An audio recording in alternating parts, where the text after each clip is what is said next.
Someone calls out to Luo Wai and asks whether two sworn battle brothers shouldn't trust each other, questioning why he would do something like that to himself. The blonde man listens to an audio in which someone recalls the beginning of the disaster, when monsters appeared from strange spaces scattered across the land, later called secret realms. Anyone who touched one of those realms received mysterious powers known as a class, and soon they formed an army of class holders to face these rifts. They advanced through successive victories and even conquered the triple S class secret realm, the deadliest of all. But that is exactly why it must be eliminated, because it is already out of control.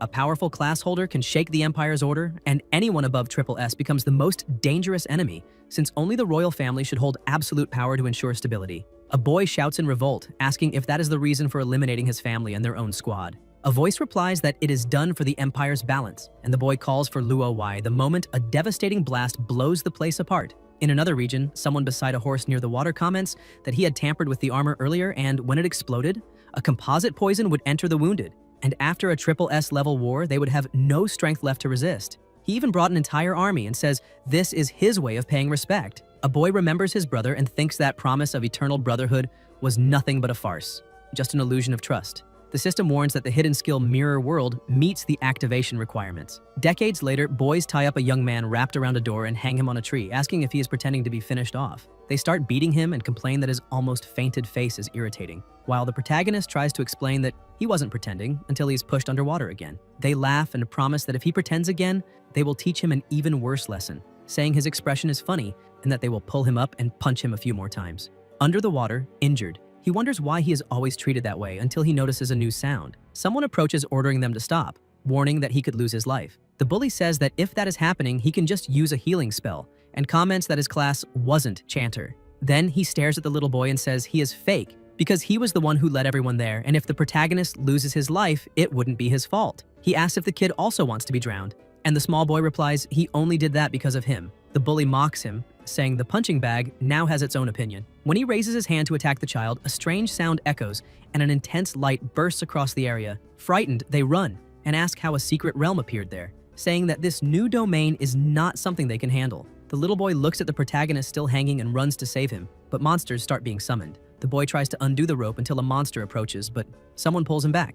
It is the protagonist, freed, surrounded by freezing mana. He unleashes his glacial tremor power. The system warns that the basic healing spell was used out of spite, but the operation failed because the target's health is already full. The kid is startled and asks why he would heal that creature. He blocks the monster's attack while the protagonist analyzes his own status and tries to understand who Yunche is, thinking that body is not the original one. Normally, anyone who touches a secret realm is bound to the system and receives a random initial class, and by remaining inside the realm becomes stronger as the class evolves. But he should have been a warrior who reached the apex. He remembers that moment and thinks he used the ability called Mirror World, remaining trapped there until hearing the boy's dying scream. Now he suspects he resurrected inside the child's body. The protagonist concludes that this is no reason to celebrate, but still he must be grateful for being given a chance for revenge. The kid beside him blocks the monster's blows and shouts that more creatures are appearing nearby, begging Yun to help quickly, since he can endure at most 3. Yun realizes that body is far too weak, and even those small monsters are much stronger than he can withstand. Chi analyzes his own abilities and concludes none of them are useful for the situation, since Chanter is a useless class in direct combat, filled with long-range support skills that cannot compare to the strength of true battle classes. That is why he was always rejected from the beginning, and even maintaining the defense thanks to his former experience, he knows he will not last long and needs to find a way out before his stamina ends. He decides to gamble on the hidden skill, even without understanding how to use it. The system warns that Mirror World was activated against a rank B demon, but the operation failed due to unmet requirements. Chi wonders what those requirements could be. Lights appear and the boy falls to the ground in terror as a larger, stronger monsters are summoned. Another notification pops up saying Mirror World was used on a stone by the roadside, but the operation failed because the level is too low. Yun wonders if not even a stone works, if the level gap is too big, if he is too weak, or if the ability requires a reflective surface like the previous lake. The system keeps repeating failures on the rank B demon, emphasizing that his level is insufficient. Che begins to consider that Mirror World might really need a reflective surface, but he has no way to fix that, so he tries using it on other things. He activates several abilities, but all of them fail for the same reason. The boy shouts at him to stop using that useless support skill, saying he can't hold the monsters back much longer. Yun observes the creatures and his own status with a cold detachment, while the boy laments that they are doomed, and that someone needs to be at level 10 to face monsters. Chi, still insisting on testing the ability, receives another notification telling him the operation failed because It is impossible to reverse abilities that belong to others. He realizes he cannot meddle with another person's power and wonders if he can reverse his own abilities. Then, a notification appears informing him that Mirror World successfully reversed the Vine Control ability. Lights spread, and the effects begin to invert at the exact moment the monster lunges at the boy. The blow hits the creature, it roars. The boy stumbles back in fear, and Yun understands how the power works. The original effect, meant to bind the target, was transformed into confusion, an entirely different power. The once useless skill now shows an unexpected effect worthy of a triple S tier hidden ability. Mirror World doesn't just reverse abilities, it upgrades them absurdly. Chi thinks that if he had used the ability before inversion, he would have had a low success rate and the binding would last only 1 or 2 seconds, far from the current result, and wonders what the rest of his abilities will turn into. The system warns that a unit's attack increases by 5% and deactivates when the target spends mana. Each mana point spent grants another 10% attack, and each ability used adds another 10%. Yun realizes that as long as the ability is active, any action will increase his power. He thinks he may have leveled up, since multiple monsters started attacking each other, and his mana was automatically restored. He decides to test Trick Blade. The system notifies that Chaotic Thorns was used, mana spent, current mana 110 out of 120. Truncating Blade activated and attack increased by 10%. Thus, within seconds, his power reaches 2.2 times the normal amount. Yun charges forward with the blade and begins cutting down the creatures ahead. The boy beside him watches in shock, unable to believe what he sees, asking how a level 5 warrior can have that kind of strength when even with his own level 6 stats, 120 mana, and 1 per second regeneration, he only reaches 2.3 times attack at best. He concludes that at Che's current strength, he can barely handle even elite level 11 monsters. Nearby, a light flares and an even larger monster is summoned, trampling everything in front of it with absurd size and strength. The boy panics when he sees it, and Yun wonders if that is a hidden level 21 boss inside that secret realm. He takes an attack stance, throws a rope at the giant lion, and the system reports the operation failed because the target is immune to confusion. The boy warns him to be careful and rushes forward with his shield, while Che watches him motionless, remembering his former partner telling him not to rush and asking why he never listens. In the present, Yun is still unmoving when the boy's shield is shattered and he is hurled away. The protagonist charges forward, thinking the kid must have a death wish. He reaches him and casts the healing spell multiple times to save him, but realizes the chanter class's healing is weak and asks if there is any potion. The boy says he has one hidden and Yun orders him to drink it.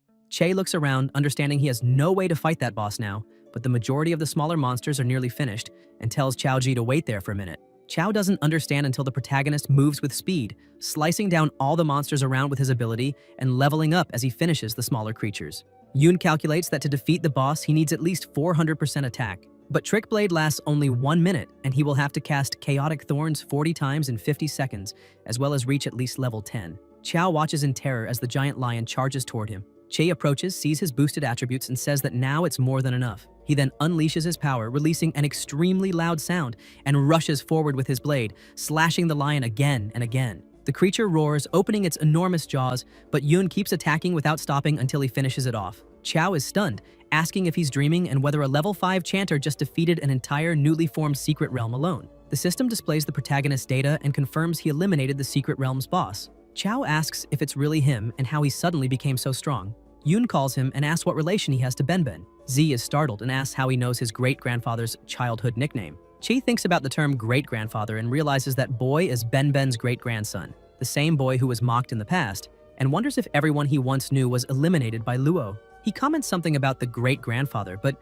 Chao cuts him off, saying this is not the time to talk about that, and that if he doesn't want to answer, he doesn't have to, as there's no need to humiliate anyone. The protagonist reflects on humiliation, and Z says he doesn't know why, but he feels Yun was hiding his strength the whole time, and that they need to get back to school because tomorrow, there will be an organized visit to the Modern History Memorial, and since they ran off, someone will notice. Yun thinks his identity is still not safe to reveal, and if Chao insists too much, he might start suspecting him, so he agrees to go. He thinks about the memorial, imagining there may be records of what happened after he lost his life. Inside the bus, they sit among other students as the vehicle moves along, and Chi thinks about how much time has changed. Many years have passed, the world has advanced far too much, and now they use secret realm items to power carriages, along with countless new things he has never seen before. Though some seem like artifacts he encountered in certain secret realms, he wonders if they might just be pieces of monsters transported outside. The protagonist observes a chimera bone ring formed from the rib of the battlefield chimera, the boss of the meat secret realm,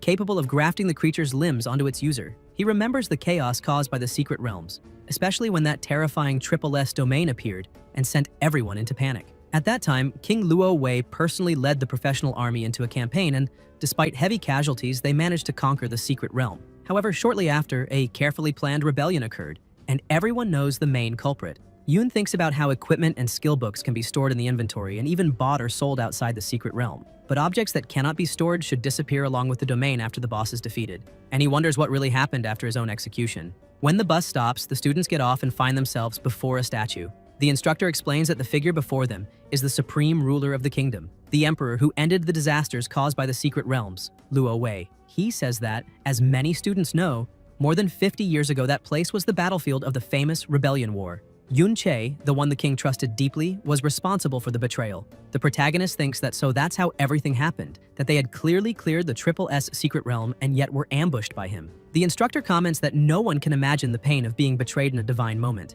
but the king overcame it and fought to the end. With the help of the hero Ding Kun, the rebellion was crushed. Yun wonders how that is possible and who that so-called hero is. The boys from earlier approach and ask if they're still alive, since they had all been dragged into the newly formed secret realm. The partner beside them comments that they had said the secret realm had already been discovered, and that for a new realm to appear that quickly, there must be a specialist nearby, concluding they were extremely lucky to have found them. Chi wonders who those people are. The students around them ask if it really is a new secret realm and if it's another disaster, shocked that they are alive. The bully says they were definitely lucky that they escaped, but he knows the truth and accuses Chow of nearly finishing them off by dragging them into the secret realm, asking how they're going to repay the debt. Chow says it was his fault and that he will report it. The bully asks what is going on in his head, saying he clearly understands nothing, and tells him to look at the statue and see his grandfather being trampled under the hero's feet. He says the traitor Benbin was his ancestor, and that none of them would ever side with a descendant of that traitor, declaring that Chow may insult him, but never his grandfather. Chow is confused, and the students around them immediately turn to look, asking if a fight has broken out, and whether Ding Shu's grandfather wasn't the hero Ding Ding Kun. And right beside him is Z, descendant of Chiao M. They say that if the heir of a traitor insults a hero, that's turning the world upside down, reminding everyone that the grandfather eliminated many people and that without the hero, no one knows how many more would have been finished off. The bully says he doesn't care what people say behind his back, but he won't tolerate insults to his grandfather right in front of him. The instructor agrees that this is fair and tells him to let the teacher handle it. She walks up to Z and orders him to apologize, saying that if the hero spared his family, the least he can do is be grateful and not slander him. The bully adds that even if the instructor punched him in front of everyone, people would applaud because no one defends a rabid dog getting hit, much less a dog everyone hates, and asks if he really thinks a descendant of a hero like him could ever be wrong. He raises his fist, claiming it's for his grandfather's honor, but someone kicks him in the face, stopping him and declares they will never forgive him. It's the protagonist who has just done it. Chow looks shocked, and Yun asks whether a family of heroes doesn't have time to educate its brats. Voices around them ask if that is really Che, if he truly dared hit Ding Shu, saying he seems like a completely different person, as if he's gone mad. They remember he was only level 5, the weakest in the class, and now he's attacking Ding Shu. They also say he has no parents, is always sad and friendless, and that his brain finally snapped. Ding calls him a punching bag and says he should be grateful they aren't hunting him down, yet he still dares strike him while he was distracted. His friends say they'll all attack him together. Che faces them and starts knocking them down one by one, beating them to the floor. People around are stunned, and Shu wonders if he was actually defeated by him. Some ask if they saw it happen, that he was defeated again so easily, questioning if Ding is really that weak. Shu starts releasing flames and asks how a level 5 support could be stronger than him, saying it must be luck. Ding charges with his weapon, but the protagonist says the opening is huge and punches him in the jaw. Shu can't believe it and is struck again. A guard approaches and asks what is going on. A voice says Ding is unconscious and asks if there's a healer nearby. A girl looks at Che and asks if they hadn't said he was only level 5 because he doesn't look like it. The blonde boy says how would he know, claiming Che probably hit his real level. The guard says there can't be fights inside the museum and asks what they would do if something got damaged, complaining that the instructor can't control her students. The instructor snaps back that besides insulting a hero, Che is now attacking a hero's descendant, calling him shameless. Che looks at him and breaks her weapon using only his power. People are shocked, and the protagonist says that shameless or not, the teacher who claims to be fair only listened to Shu's side, asking if she's trying to win his family's favor. The instructor tells him to stop talking nonsense, and wonders what kind of equipment he has, since he didn't even use full force in a surprise attack and still had his strike blocked easily. Yun says he was just making a comment, adding that he doesn't seem like that kind of person. The instructor promises to investigate the conflict and quietly tries to figure out where Che got that equipment and if he has any backing. He concludes that even if it's epic quality, it's still just the drop of a level 21 boss, and the boy is still weak compared to a level 35 teacher. The protagonist says that as punishment, they should just expel them from the museum and calls Chow to leave. Z follows them as many remain stunned that he blocked a teacher, asking if a student could even do that. The instructor orders someone to cast a healing spell on Shu. Outside, the two boys leave the museum. Che thinks that in that case, no one survived. He looks back and concludes that at that point, he should answer anything without thinking, and asks Chow if he can tell him more about what Hero-kun actually did. Chow says he doesn't remember everything, but apparently the hero discovered the traitor's plan beforehand and set up an ambush near the SSS rift to reinforce the defenses, helping to neutralize the entire rebellion crisis. Yoon wonders about that ambush and recalls past events. Z continues explaining that Hero-kun set early goals to end the dungeon crisis and trained hard for it. After being promoted by the king, he fought across the land for years, saving regions from many disasters, including the famous Winter City cataclysm. Che thinks about Winter City and remembers when he was there, asking about the sword the statue was holding. Chow says they say it's the sword used to eliminate the traitor, probably a first-tier weapon. The protagonist concludes that not only did the hero take credit for his past achievements, he also stole his sword and decides he will start by eliminating Kun. Somewhere else, outside the Ding family estate, a warrior looks back, notices two boys passing, and calls Che a brat. Yoon hides and thinks he must be some vagrant with a brawler-type ability. Chow says they need to leave because there are too many guards there, and even if they managed to get inside, if Shu returned, they'd be done for. Chi thinks he wants to eliminate the so-called Hero-kun directly, but according to Chow, Ding is living inside a high-level rift, and now rifts of that level are guarded by the army and require an access pass, different from his past life, when he could freely go in and out. He wonders if Ding's house might have a pass and why they need so many guards, since they're just one of many branches of the family. Z says that even so, they are descendants of a hero, and the house even has an internal rift. The protagonist asks about a rift inside a house. Chow explains that low-level rifts have been bought and sold secretly for a long time, but without power and influence, most people wouldn't dare even dream about it. Ding brings guards to defeat monsters and level up whenever he wants, while normal students can only level up during the school rift training and even have to fight for a spot. Yoon says times have changed and asks if the richer and more powerful someone is, the higher their level becomes. Z says, of course, and that most ordinary people graduate between levels 15 and 20, and many lose access to rifts after graduation, staying stuck at those levels. If they manage to get jobs related to rifts, such as rift mining or forest rangers, they can reach level 30 in middle age. He explains that the Ding Mansion guards treat the family rifts as an experience farm, and for that reason, stay around level 30. He adds that usually only people recruited by the army or those who pass exams to enter a guild corps or officer schools can access higher-level rifts and level up further. He concludes that if Che wants to get stronger, he needs that pass, and insisting now is pointless. With the current gap, he couldn't defeat the guards even with great skill. Che keeps walking, thinking that with his current power, he is far from being able to eliminate the hero, much less the Supreme King Luo Wei, who is protected everywhere. He concludes that level 30 abilities like Scout are just small area techniques, things like Eagle Eye, Enhanced Hearing, or Rat Spirit Summons, and none of them cover the entire estate at all times. That also isn't a life or death rift, so the guards are lazy. Z looks confused as the protagonist compares the lax watch here with the near-perfect surveillance webs of high-level rifts he knew in his previous life. Chow says that even if they enter, in that private rift, he could be finished off with no consequences, and asks why. Yoon grabs his shirt and asks if he doesn't want to change his life. Chow says he does, but that would only happen if he joined a guild corps. Che asks if joining a guild would really change his life and reminds him that he is the great-grandson of the traitor Ben, causing Chow to lower his head. The protagonist says destiny changes in the now, not in some uncertain future, and that it's up to him to follow or not. Yoon thinks of Ben and wonders if his descendant will make the same choice the ancestor did. Z follows him, determined not to let him risk his life alone. There are still no signs of ranger-type summoning abilities, so if they stay quiet, avoid sightlines, and act at the right moment, they can sneak in. They stop, and Chow asks what that is. Che says it's an underground rift, slightly higher level than the previous one. He says there aren't many monsters there, probably cleared often by the Ding people, and that only 2 small mobs are left, telling him to try. Z panics and asks if he really has to fight, saying he won't be able to win. The zombies advance and Chow, terrified, blocks with his shield and complains that he shouldn't have trusted him, that he wants to leave. The protagonist tells him to at least try to strike back. Chow says he has no chance at all. Yoon answers that with him watching, nothing will go wrong. Z faces the monster and attacks. Another approaches from behind. Chow notices and dodges quickly. Chi observes and thinks that just as he imagined, the boy truly has great talent but is timid and easily panics, only daring to defend. But his spatial awareness is instinctively precise. That's why he always looks like he's in danger but rarely takes actual damage. He concludes that most people stop there because they lack the courage to challenge themselves, but the great-grandson has taken the first step. Chow realizes that after attacking the zombies, he leveled up. The protagonist explains that experience is divided by contribution. and that if he doesn't destabilize the monsters, he'll gain very little experience even if he defeats them. He thinks Qiao's movements are far too agile and asks how he distributed his attribute points. Z replies that he spread them evenly across everything except spirit.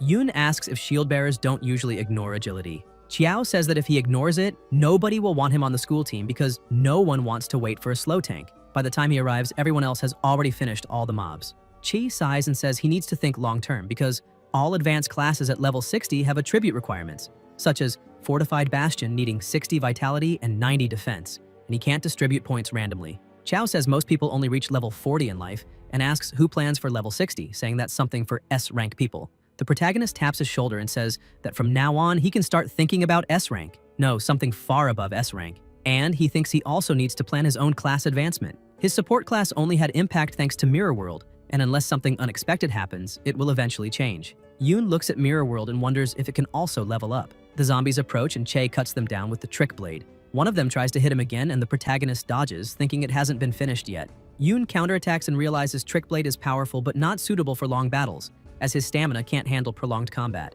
Even so, leveling this way is faster than usual, already putting him 2 levels higher. He also notices that defeating these monsters increases Mirror World's experience. Che senses something, moves quickly to hide, and notices the Ding family guards have started patrolling more often. Chao says there are far fewer monsters now, and that if this keeps up, the risk will increase. The protagonist thinks he's right. It's starting to get heavy even for him, and judging by the skill book drop, not every inverted ability is useful in combat. Mirror World still needs 30% to level up. Even at level 1, ability inversion is already absurd and should become even better once it evolves. If he can eliminate the Lord of that realm, it should reach level 2 immediately. In other realms, he might not even receive skill experience, so it's better to check the central area lord. Rat Spirit summons, Owl summons, even the patrol abilities are getting denser. Yoon looks to the side and notices a creature bound in chains. Chao says it's a realm lord being kept under control and that it's his first time seeing one, since in school realms teachers protect the lords and no one can get close, and that those chains must be extremely high-level equipment.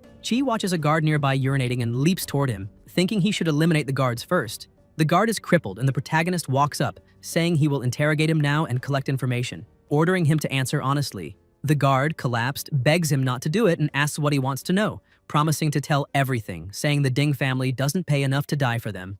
Yoon decides to ask about the main issue. The guard asks if he wants a pass to the hero's realm and says there are several in the great-grandfather's studio, that they aren't rare, and that he's seen the great-grandfather take passes from the studio and leave with the head of the family several times. He says they're all temporary passes with no personal data, but without someone from the family accompanying him, he will definitely be stopped. Chi pulls the man closer and says that's none of his business, and orders him to empty his system backpack. Later, outside the realm in the Ding family mansion, the protagonist asks if that is really the only enchantment skill book he has. The guard confirms and says the Ding family is stingy, that everything they defeat in the realm must be handed over and they only receive some scraps. He explains that the inner residence is protected, and ordinary guards can't enter, because everything there is for the family's heavy use, and that except for young Ding, all the others are level 30 with top-tier equipment and don't even need guards. Yoon asks if that means he can take the pass in the inner residence. The guard says no, that the head of the family is inside, that the man with the mustache is level 42 and he definitely can't defeat him, and that the great-grandfather and the third master are above level 50, only away on business, and that if they return, it'll be even more dangerous. Chi thinks that entering the inner residence means facing someone far above his level. He calls Qiao and orders him to stay there. Inside the Ding family mansion, the protagonist enters masked and hooded, thinking that using a high-level chain to keep the lord alive prevents the realm from disappearing, and that the key is to place guards watching the chains lock. The technique is safe, but it only works if no one is stupid enough to unlock it. Yoon appears behind one of the guards. People look frightened. A light bursts out, and Chi thinks that to eliminate the main master of the inner residence, this is the perfect plan. People start wondering what is happening and if the lord has suddenly gone mad, ordering everyone to run to the realm and provide support. Meanwhile, Z is outside and the protagonist inside moves the chains thinking he can enter the inner residence easily. At the main gate, the butler opens the car door and welcomes the second master and the young master. Shu complains, saying they're making a fuss just to carry him in their arms. The master replies that he was on his way to pick him up and tells the young lady to get out of the car. Two girls step out and the master greets them until he notices something strange and strikes his subordinate, telling him not to block the way. They walk in. Outside, Chao is hiding and watching. Yoon approaches and asks what happened, if they can't enter because the family has returned, and why he has that look on his face. Z asks how he got there so fast. Che says that's a secret, explains that a realm lord, even at level 30, isn't easy to capture alive, and that without his interference, they wouldn't have subdued the creature so soon. then asks if Chow saw anything. Chow answers that the man is his uncle, and that back then the traitor and his family were exterminated in a way meant to spare them even greater humiliation. Since then, the Chow family has endured the Empire's constant malice, and under the secret orders of the hero, Ding Kun, the bullying became even worse. In the end, they could only become servants of the Ding family, brought out occasionally to showcase strength, surviving only thanks to their favor, living in submission and humiliation. The elders also wanted to change things, but the result was Chow's father losing his mind and becoming a lunatic, while his uncle turned into the Ding family's dog. The protagonist looks at him, walks forward, and says he needs to go to the inner residence. Z warns him that Ding's father is inside, a fully equipped level 42, and that if he runs into him, he'll lose his life with no chance at all. Yun says that in an era where secret realms are under strict control, there is no hope of overturning anything without risk. And some things, if he hesitates, will never be done. He says he can help him change, but the choice must be his. Chow says the other side is a powerful noble clan and asks if they can really fight against them. Chi answers that what he wants to face is the entire empire. Inside the residence, the master asks how the secret realm lord managed to escape. The blonde asks if the uncle is bothered and suggests visiting him another day. The master says there's no need, that his older brother can handle it, and that compared to a mere secret realm, Shah is far more important. He also says that upon hearing of his arrival, his father and his third brother are already on their way back, which is more than enough to control everything, and that they've already contacted the hero grandfather, who is eager to meet him. Chi, hidden, thinks the hero grandfather must be that same hero, remembering that entering his secret realm requires permission and an escort, and he notices the man's name is Yun, the same surname as his, wondering if that is a coincidence, deciding to focus on getting permission for now. The girl senses something. The maids walk by, and the protagonist takes the chance to move stealthily into an office. Outside the secret realm, inside the family complex, the Lord announces he has finally subdued the Realm Lord. The family head says someone freed it with ill intent, but now that person has vanished, stating that risking so much can't be just for a rare item, and orders the inner residence to be sealed, thinking the young guest must not be disturbed. Meanwhile, Yun rummages through the office drawers, thinking there should be several items. Che uses his ability, and the system warns that displacement can remove brick-sized objects for 4 seconds. He opens another drawer and wonders if the book is a diary, and if the others are all high-quality skill books. The system notifies that slow light reduces enemy speed by 20% within a 20-meter radius. At the main gate, Chow watches and wonders why there are so many guards there, noticing the number increasing, concluding that if his partner doesn't get out now, he'll lose his chance to escape. If he stays and gets caught, they will have even more reasons to mistreat his family, so he decides to slip away quietly, remembering Che's words that he could help him, but the choice had to be his own. Chow suddenly shouts, the guards turn around and they start running after him. Z thinks he is distracting them and that his partner must make sure he isn't caught. The protagonist jumps through the window, shattering it, and thinks that Chow has finally overcome his own fear and chosen to resist, saying that the chains and skill books are with him, and that if they want them, they can try to catch him. The guards begin chasing him. Yun keeps moving forward as the Lord summons teams 2 and 3 and orders an immediate retreat to protect the Realm Lord, saying the intruder isn't fleeing outward but heading directly toward the secret realm. Chow doesn't understand why he drew everyone outside. Chi runs thinking that there are so many guards that all of them abandoned the central area, that the Lord must have been subdued recently, and controlling a Lord means there was a major battle, so its HP must be at the limit, and finishing it off will level up Mirror World. Inside the residence, the blonde drinks tea and comments that there is a huge commotion outside, saying there is no need for him to stay there accompanying her. The master says they are just small thieves, and that his older brother can deal with them easily.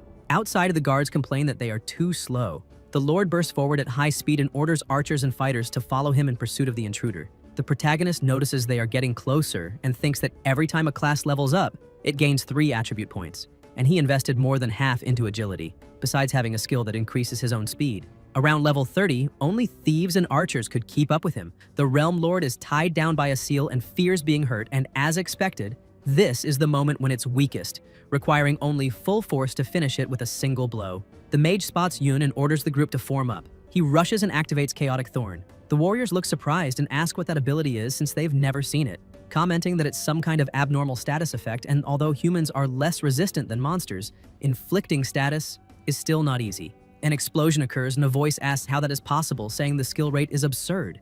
Chi keeps running, passes through all of them, and thinks that by getting through that crowd, he'll reach the Realm Lord with its life at the limit. Another guard shouts that he's inside, asks where the control skills are, why the shield guards didn't block him, and complains that they shouldn't cast abilities on themselves because everything becomes chaos. The protagonist thinks they're an engine with no teamwork and wonders if they softened because of peace. A guard tells them to stand firm because he's just one man and orders them to tie him down. Peng charges forward saying he'll handle him. The flames released by the chief's body illuminate the seal. Yoon stares at him, blocks the attack, and pulls the chain, thinking that even without meeting the level requirement to equip it and receive its bonus attributes, the durability is in the standard of a level 60 item. Explosions pile up, and Che calculates that with that impact force, he should be able to pierce the seal's outer layer. The protagonist steps back and thinks he succeeded, thanking the opening. Yoon moves with the blade, thinking the Realm Lord's experience will be his. He cuts the giant body, and the system notifies that his skill has leveled up to level 3, Mirror World, maximum experience reached. The chief watches in shock as he eliminates the giant monster so quickly,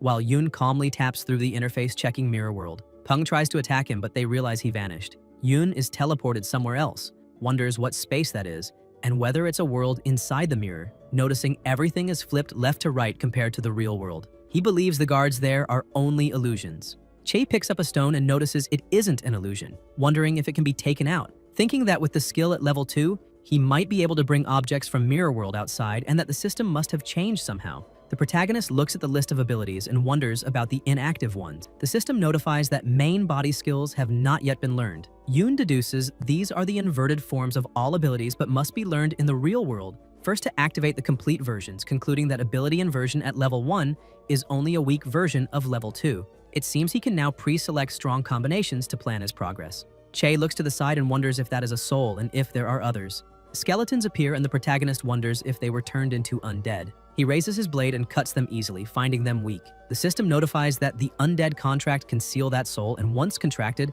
it can exit Mirror World and fight for him, with a limit equal to the soul's maximum level. Chi wonders about that contract and understands that by defeating undead, he will be able to summon them later. Not just stones. Mirror World at level 2 seems to allow bringing items and even undead into the real world. The protagonist looks at the souls above and finds it interesting. Meanwhile, outside, the warriors are confused, asking if the realm disappeared, why it hasn't reappeared, and how it simply vanished, speculating whether it could be navigator stealth. One of them says it's impossible because stealth has a physical form, a time limit, and wouldn't go unnoticed. The chief hits him, saying they let the intruder escape, and if they can't find him, he will personally demand to know who will pay for the lost secret realm. Then they look to the side and notice something. Yoon realizes that Mirror World's time limit is over and wonders whether he should return to the same spot after exiting or if there are other conditions. Peng shouts that he's already back. Che says he's in no hurry. After being beaten for so long, he deserves a bit of payback. The protagonist releases the undead and tells them to face his army. The warriors ask what those things are and if they are evil spirits. The chief says not to panic, claiming they are just undead monsters and that he has seen plenty of the same kind. They raise their shields and notice status bars, all around level 20. The chief smiles, saying there is nothing to fear and orders a counterattack, activating a collective buff that lifts their spirits. When the warriors charge, they notice Yoon is no longer there and ask where he went. The protagonist is already slipping away, thinking those undead are still low level, and that if there were some higher level ones, that crowd would stand no chance. Among the undead he found, he already contracted the 20 strongest. But Mirror World has an exploration limit of only 200 meters from the entry point, so he'll need to enter from another location to search for stronger undead. Chi stays hidden until a warrior finds Chow, saying he really knows how to hide and asking if he thought they wouldn't find him, bragging that he has no idea what reward he'll get for capturing him. The pressure around increases. Z watches terrified, and the protagonist pulls him away, saying they're already outside and it's time to go back and divide the loot. Meanwhile, the skeletons fight the warriors, are knocked down easily, but revive right after. Noises echo with flashes of light, and the third master of the Ding family arrives, saying all those creatures are just summoned, and that even if they revive, they must cost mana, so just kill them a few times. A lord asks if Miss Yunmiao has already returned. In the inner residence, one of the sons apologizes, saying he couldn't make her stay, that the intruder was too arrogant, yelled outside, and even broke windows. The great master complains that the intruder managed to enter the inner residence, that not only did they fail to capture him, but they don't even know what he looks like, asking what they were doing. The second master takes responsibility and says the young lady agreed to visit the hero's secret realm, so at least the matter with grandfather is settled. Kun says that when they discover who the intruder is, they will eliminate him and review everything that may have been stolen. Elsewhere, someone examines a temporary pass. It's the protagonist who obtained the pass, and he thinks he still needs someone to take him to the hero's secret realm. It isn't urgent since he reached level 20 inside Shu's house. The Chimera Bone Ring is almost broken, but he secured more than a dozen secret skill books, all support abilities that increase attributes. And with just that, he can already crush people of the same level. The system notifies a permanent increase in power, a passive skill, and corrupted knight armor. Yoon thinks the Realm Lord left behind an equipment piece earlier and that he will be able to use it later. Most importantly, Mirror World leveled up, and along with it, the contracted undead became much stronger, but it is still not enough. Judging by the statue's equipment, that hero is at least from a berserker branch, and he will need to contract an undead of the same level and reach well over level 50 to have any chance of defeating him. Z says they will not pursue them. The protagonist answers not to worry, they were abandoned, and they didn't even show their faces. Chao lowers his head nervously, thinking he can't blame him, and asks if there are any secret realms nearby where strong people lost their lives. Yun says he wants to find a higher level secret realm to level up faster. Z says that if they're talking about realms where strong people died, there is one, but it belongs to the school and there's no chance of entering it secretly. Chi thinks that since it's a monopolized realm, he will have to resort to special means. The instructor looks at the books in his hand and asks if those are for himself, thinking that Yunchi must really have some kind of backing, and explains that access to the school's secret realm is scheduled in advance and exceptions can't be made, but that right now this realm is open for training students, and if a student is particularly exceptional, they can be recommended by a teacher to join the team, saying he will do his best to fight for that opportunity for him. A guard comments that this might be the last secret realm they will ever see in their lives and that they will have to face many monsters, and that if it weren't for the hero's gift, they would never have this chance. The protagonist looks at the map and thinks that this secret realm seems foreign. The instructor says it is the heroic secret realm gifted to the school by the hero, and that they say the hero himself fought there, and some traces may remain inside. Chao, with his head lowered, thinks about the heroic realm and wonders if it is the same realm where the hero eliminated the traitor John, concluding that he must tell his partner. The instructor continues explaining that the level of that realm is high, telling everyone to be careful, use their skills properly, and ordering Xiao Si to accompany the team. Z complains, asking how he is supposed to level up like that. The instructor tells him to stop whining and orders them to enter, because the realm is already open. Xiao, irritated, says this is so annoying that he now has to take care of 2 parasites, and that once they enter, the 2 must stay behind him so they don't get in the way. Yun walks down the stairs thinking that the realm is meant for levels between 20 and 40, and even so it seems far too dangerous. They enter the heroic secret realm. The warriors look around asking what that place is and why Yunsha and Yunyin are there too, saying they aren't supposed to be in lower level realms.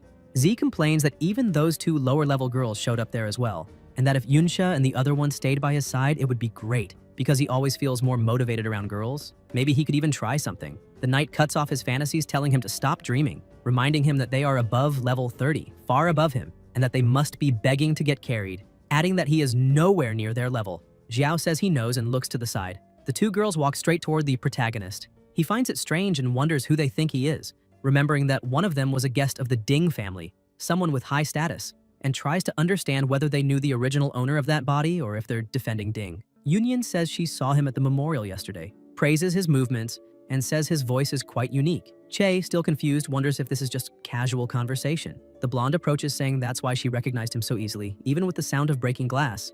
The protagonist thinks she recognized him from the 2 sentences he shouted yesterday. Yunyin finishes the greeting and says, that's all for today. Her partner states it's time for them to explore. Yun thinks they recognized him but didn't expose him, and Ding might also have recognized the voice. But as long as the Ding family doesn't act too soon, everything will be fine. And with his evolution speed, he'll soon have nothing to worry about. Since they were kind, he'll repay them with a warning. He tells the 2 to be careful because that secret realm has a dangerous vibe. Yunyin frowns and says that now that he mentions it, something really does feel strange there. And considering their level, this shouldn't be happening, thanking him for the warning. People nearby find it odd and ask why she's acting like that with him, since she's usually distant. The warrior asks how he knows Yunsha, and the hooded boy asks if they can be introduced as well. The protagonist says goodbye, saying he has to keep going. The warrior asks if he's going alone, and reminds him that the monsters there are at least level 20, telling him that as beginning of year students, he and his partner might lose their lives to a simple mob. Z says to let them go, saying that if he has any familiarity with Yunsha, then he's probably not weak. The warrior argues that the teacher asked them to look after the 2 and that she doesn't know how someone so low level could help. The protagonist tells them not to forget the real reason they are there, and that the fewer people know about that area, the better. Z asks if he wants to split that with them, saying that everyone has a distress signal and they can just ignore them, and wonders why a nobody like that is standing beside Yunsha, concluding that since he thinks he's strong, he deserves to lose his life in there. At the realm's entrance, the instructor asks if Shu is looking for someone and what he's doing there. Ding arrives asking if a team just entered. The instructor confirms and asks what he wants. Shu remembers that he told his father about Yun and Qiao, and that the master said they waited for him at the memorial but not to blame anyone, and that he has no time for trouble at the moment. Shu insists, saying they were the ones who broke in and that he recognized their voices. Peng retorts that if intruders escaped from him and so many guards, that's not something a student could do. Ji says he'd need to prove they are stronger than guards to get any help. Kun ends the discussion, saying they are having a serious conversation and not to interrupt. Returning to the present, Shu says he is entering the realm too. Inside blows echo as the protagonist uses the blade with intense force. Enemy attacks appear and Yun orders his partner to activate the surrounding shield. The system shows that surrounding shield consumes 40 mana, lasts 3 minutes, creates a set of liquid shields with 500 durability and 700 defense, with an inspiration buff that increases attack by 5% and attack speed by 5%. Chi moves forward with the blade and cuts the monster in half, and new notifications show attack power increased by 70 due to Trick Blade, with 7 seconds remaining, along with a level up.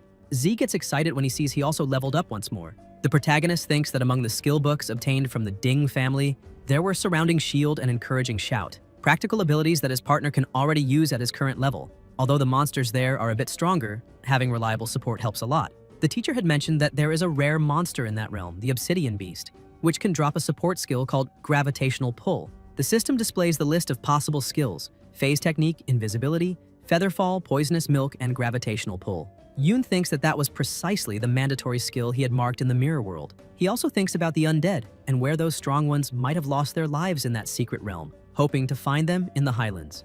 Chi widens his eyes when he sees something floating in front of him, many of them, and keeps watching, realizing that so many elite radiant stone beasts moving together have already advanced at least a kilometer, far beyond the normal range of wandering monsters.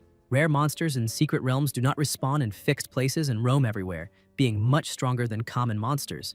Back when humanity was still weak, encountering wanderers meant preparing for a tough fight, since they could even wander outside secret realms, causing countless disasters. But proportional to the risk, defeating them always granted more experience and better loot. As Yun attacks, he realizes those monsters are way too strong, and he can only explore them for now. He sees continuous healing lights, and the attacks begin to fall on them. Che tries to dodge but gets hit and thinks their attacks are fast and frequent, and that in that situation, even speed can't dodge everything. His HP and defense are low, and if not for his partner's shield, he would have been seriously hurt. The protagonist summons his undead but realizes they are useless there. Not even the undead can stop them. Fortunately, the wanderer's movements are still slow. Yun retreats and thinks his HP and defense attributes won't improve quickly. So, to defeat those monsters, he will have to rely on his partner's growing defense and tells Chao to defeat some normal monsters first. Chi remembers he saw many monsters in the highlands earlier, perfect for leveling up. In team battles, the shield bearer is always the indispensable frontline while other classes stay behind him and deal damage protected. Since then, all of his partner's attribute points have been invested in defense,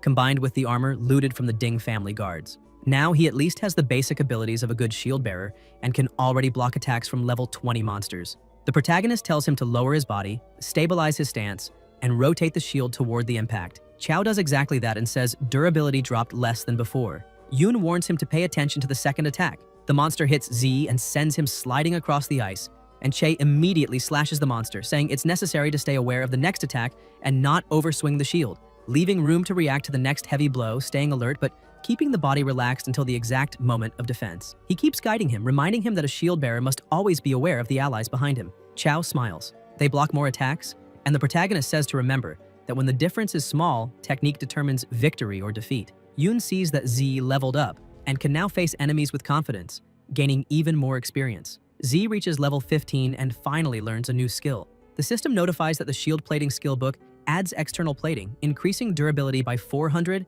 and defense by 512. Chi thinks this is the last useful book Chao can learn from the Ding family loot, adding external armor to the summoned shield. With this upgrade, it's enough to handle an elite wanderer. 3 warriors approach, commenting on how many elite wanderers there are and asking where they came from, saying it's too dangerous for students and that they need to deal with it because they're part of the teacher's team. They say they can handle normal level 30 monsters, but those wanderers are another story. Suddenly, a light shines above. The teachers recognize it as a distress signal and say they need to rescue the students first, but also say that the wanderers there are dangerous. And if the students find one unknowingly, they could lose their lives. The elder confirms it is true and says that's why he will stay behind. The other teacher says he will stay too in case something happens. The protagonist says that actually they should be the ones keeping watch on that side and that the distress signal may have been activated because of the wanderers. He states that only 2 teachers won't be enough. The wanderers are still moving slowly and haven't seen them. So if they just observe from a distance, they'll be fine, telling the teachers to go ahead. The teachers say they understand and move forward,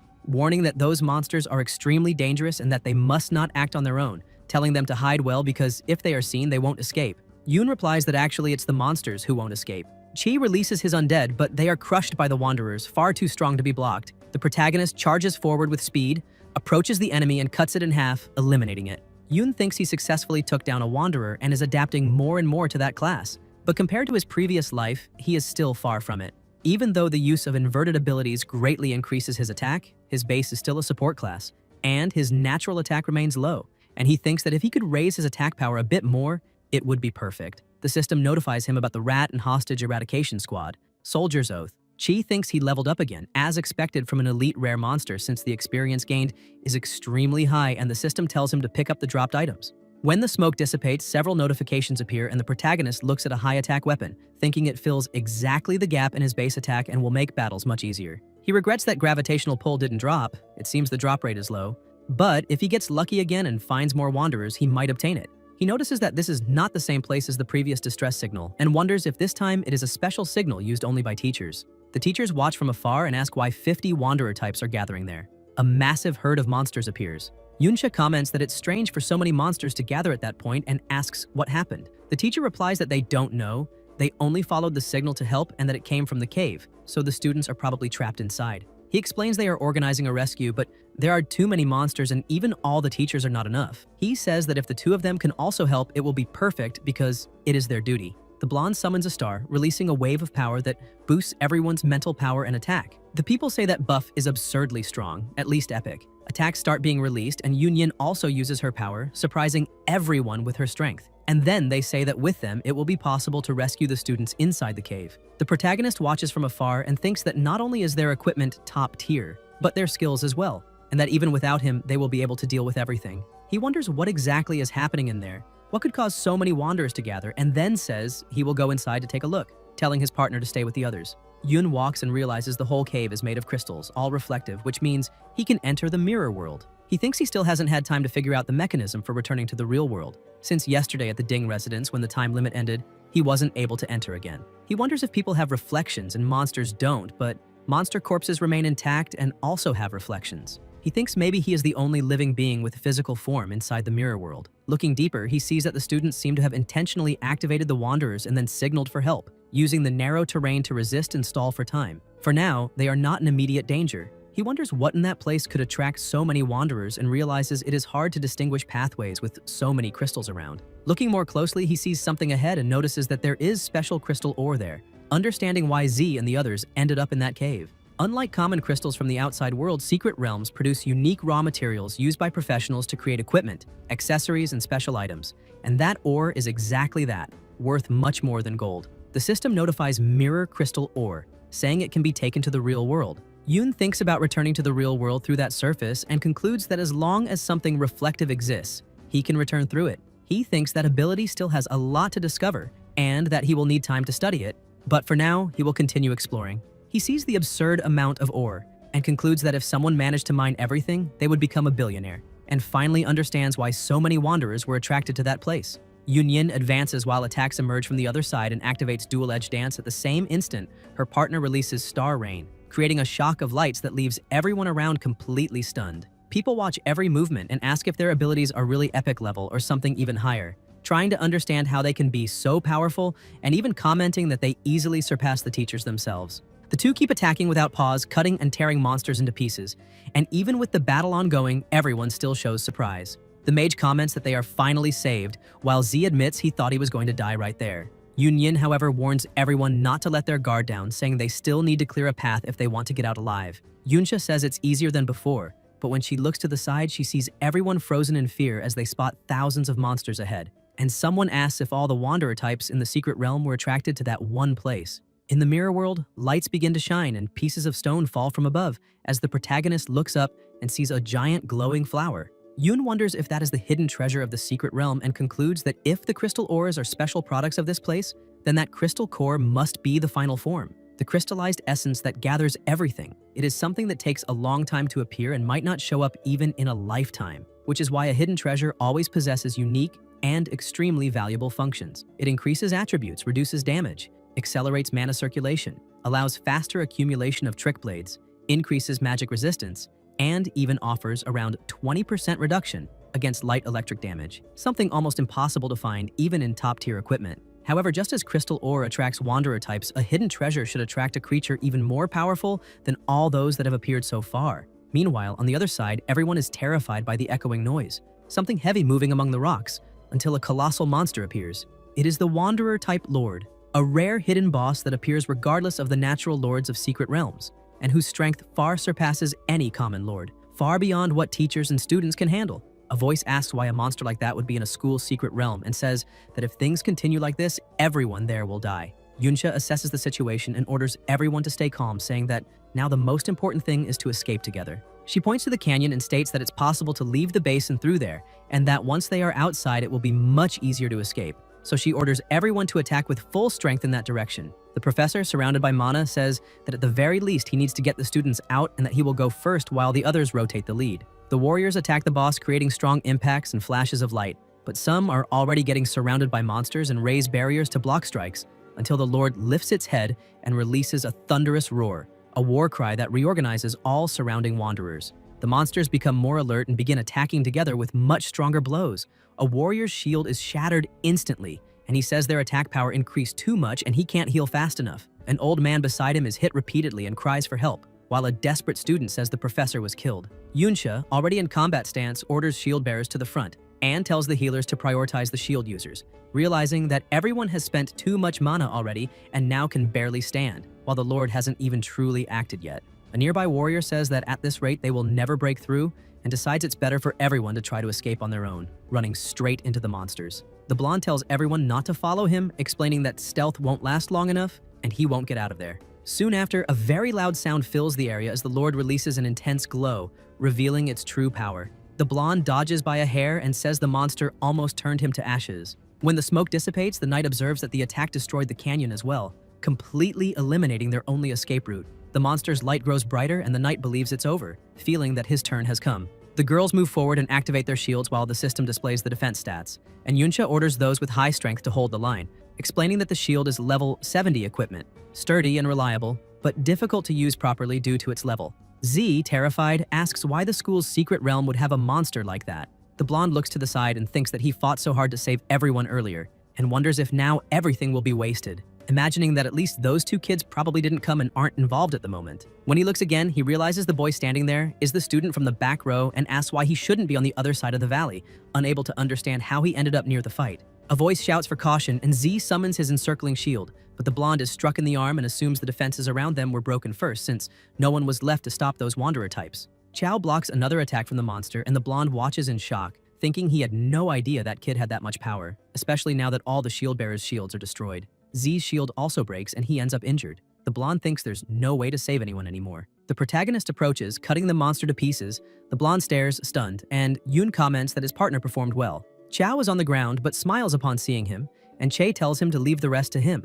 In the real world, moments earlier, the protagonist had been standing before the flower, thinking that besides the crystal core hidden in the mirror world, there is also an original one in the real world, and that from now on his gains will double, though removing the crystal ores is extremely difficult. The system notifies that he is about to leave the mirror world, saying there is not enough time to extract all the ore and that he must choose which portion to take.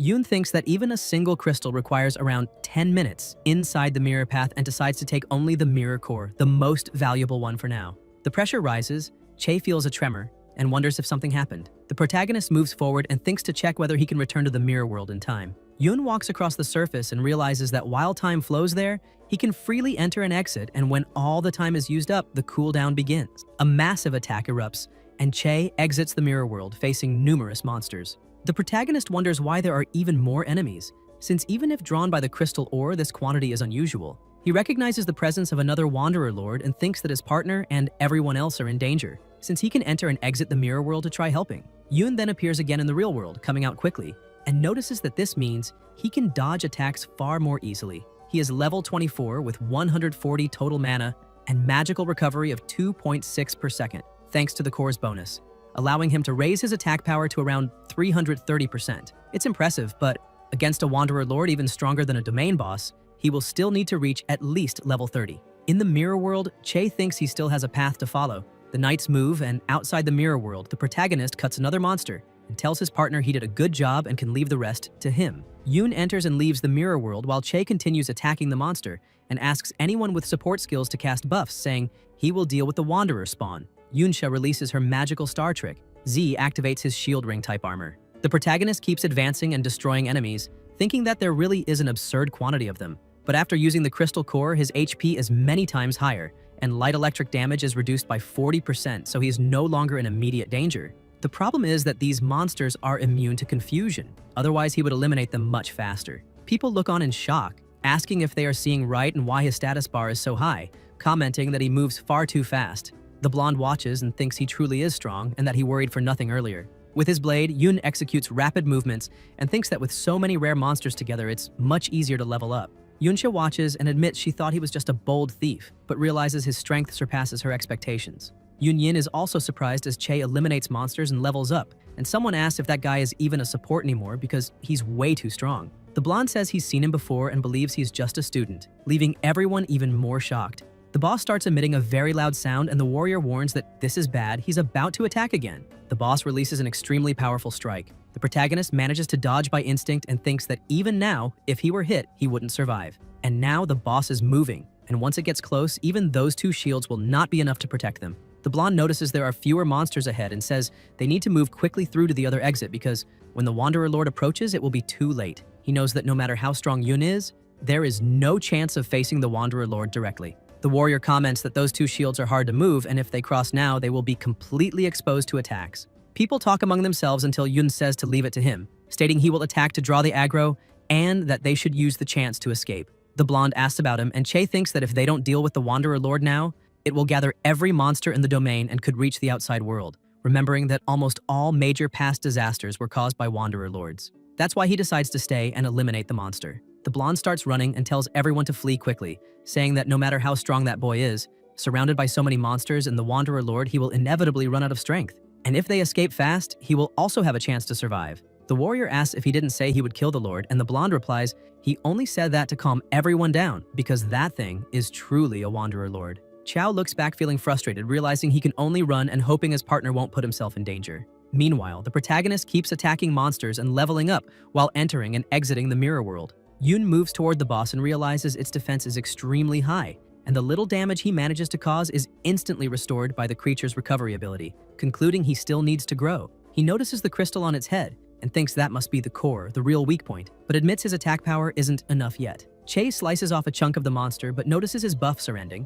His MP is nearly gone, and he won't be able to sustain Trick Blade much longer, needing to level up before that. A bright light crosses the field and the protagonist's eyes widen as he sees the monster's giant hand coming toward him. He retreats quickly, wondering if the creature can already predict where he will appear. The monster unleashes its power, and the system notifies that he was expelled from the mirror world, cutting his HP by half, and Che realizes it is a large-scale, continuous attack. The remaining time in the mirror path is almost gone, and if he relies only on that to dodge, he will run out of time quickly. So he considers using Undead to block part of the impact, though he knows he will need them later to stack attack power, and hesitates whether he should retreat first. Then he looks to the side and sees the two girls and someone else, asking why they ended up there. Yooncha answers that their little brother insisted so much that they had no choice but to come help him. Z comments that they have enough people to ensure everyone escapes. Yoon thanks them, and the blonde says the hidden boss is still extremely dangerous, stating she will cover him while he retreats slowly. Che says it isn't necessary and that with her help, he no longer needs to restrain himself. The protagonist levels up to 30 and thinks that now his attack power is enough, feeling his armor respond to the new level. The system shows his equipment stats, and Yooncha asks if he's really going to try reaching the weak point on top of the monster, saying at that height, it looks impossible. Yoon grabs the book and thinks he finally got what he wanted, and the system informs that his gravitational pull skill consumes 10 mana per second, pulling the target forward and becoming stronger as his strength increases, and the object's weight decreases. Che concludes it's a skill that brings him directly to the target and says everything is under control. The protagonist gathers mana in his hand and activates his rigid traction skill, launching himself forward quickly. The two sisters watch in shock as powerful attacks explode around them. The light intensifies and Yoon's HP drops by 107, but he moves with speed until he breaks the enemy's body into pieces. The system notifies that the Wanderer Lord was defeated, that he received bonus experience, the title Wanderer Slayer, the legendary books Golden Light Barrier and Angel's Blessing, plus another level. Chow says he is truly strong, and Yooncha, stunned, says he defeated such a terrifying monster alone. The protagonist notices two legendary items on the ground. Yoon stands on the monster's body when it begins to collapse, and the blonde warns him to be careful. Che jumps back quickly and the gigantic body crashes down right after. The protagonist looks to the side and notices something strange, wondering if that is a hollow mountain. Yoon observes and says it looks like an even stronger Wanderer Lord was born there long ago, which explains the intense battle marks, and asks what exactly that means. Beside them is Yi, who had been killed. Che remains standing before the statue as Yooncha asks if that person is the traitor Benben, saying she heard he was killed there by the hero Ding Kun, but didn't expect to find that situation. She comments that the marks clearly come from fighting countless monsters and people, unlike the statues in the Modern History Memorial Hall, since it doesn't look like someone simply trampled. The protagonist stays quiet and Chow says that they might not believe it, but he feels his great-grandfather might not have been such a bad man. He explains that since childhood he researched everything about his ancestors' history and that whenever he reached two specific events, the descriptions were always vague, yet he still found some details. He says his great-grandfather used to enter dungeons that didn't match his level and wonders why a rank S,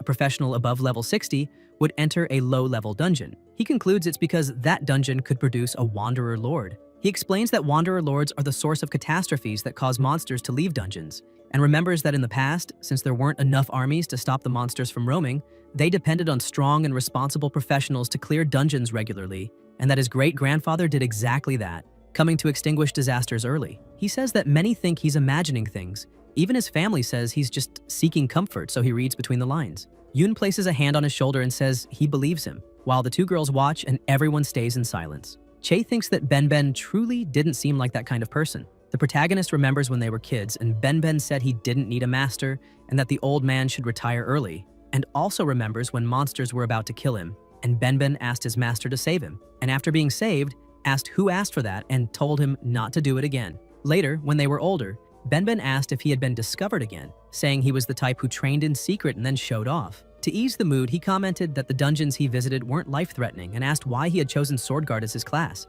saying it was the weakest advancement among shield bearers. At the same time, he admitted that because he put all his points into strength and speed, no other shield profession could keep up with him and that he really could carry. He says he encountered so many Wanderer breeds he just couldn't resist grinding, and regarding saving people, said it happened along the way. In the present, Yoon thinks that because of that, he will settle things with the Ding family. Elsewhere, Jae asks if what he said is true, and Shu replies yes, saying that if he doesn't believe it, he can ask the teacher in charge of the dungeon, stating that that boy is truly impressive. He says he tried to enter the dungeon but was blocked by the teacher guarding the entrance, and when people came out, they commented that from a distance they saw a Wanderer Lord fall. There was a great commotion and they believed that the person who killed it was Yoon, which made Shu wonder what his real identity is. In the present, the Ding family remains seated in silence. Ja orders the Ding family guards to be summoned and says he will go with them to the traitor's dungeon, but asks first whether they hadn't said the Chow family was involved too, telling them to bring those people as well. Meanwhile, in the dungeon, the protagonist holds the Golden Light Barrier skill book and hands it to his partner,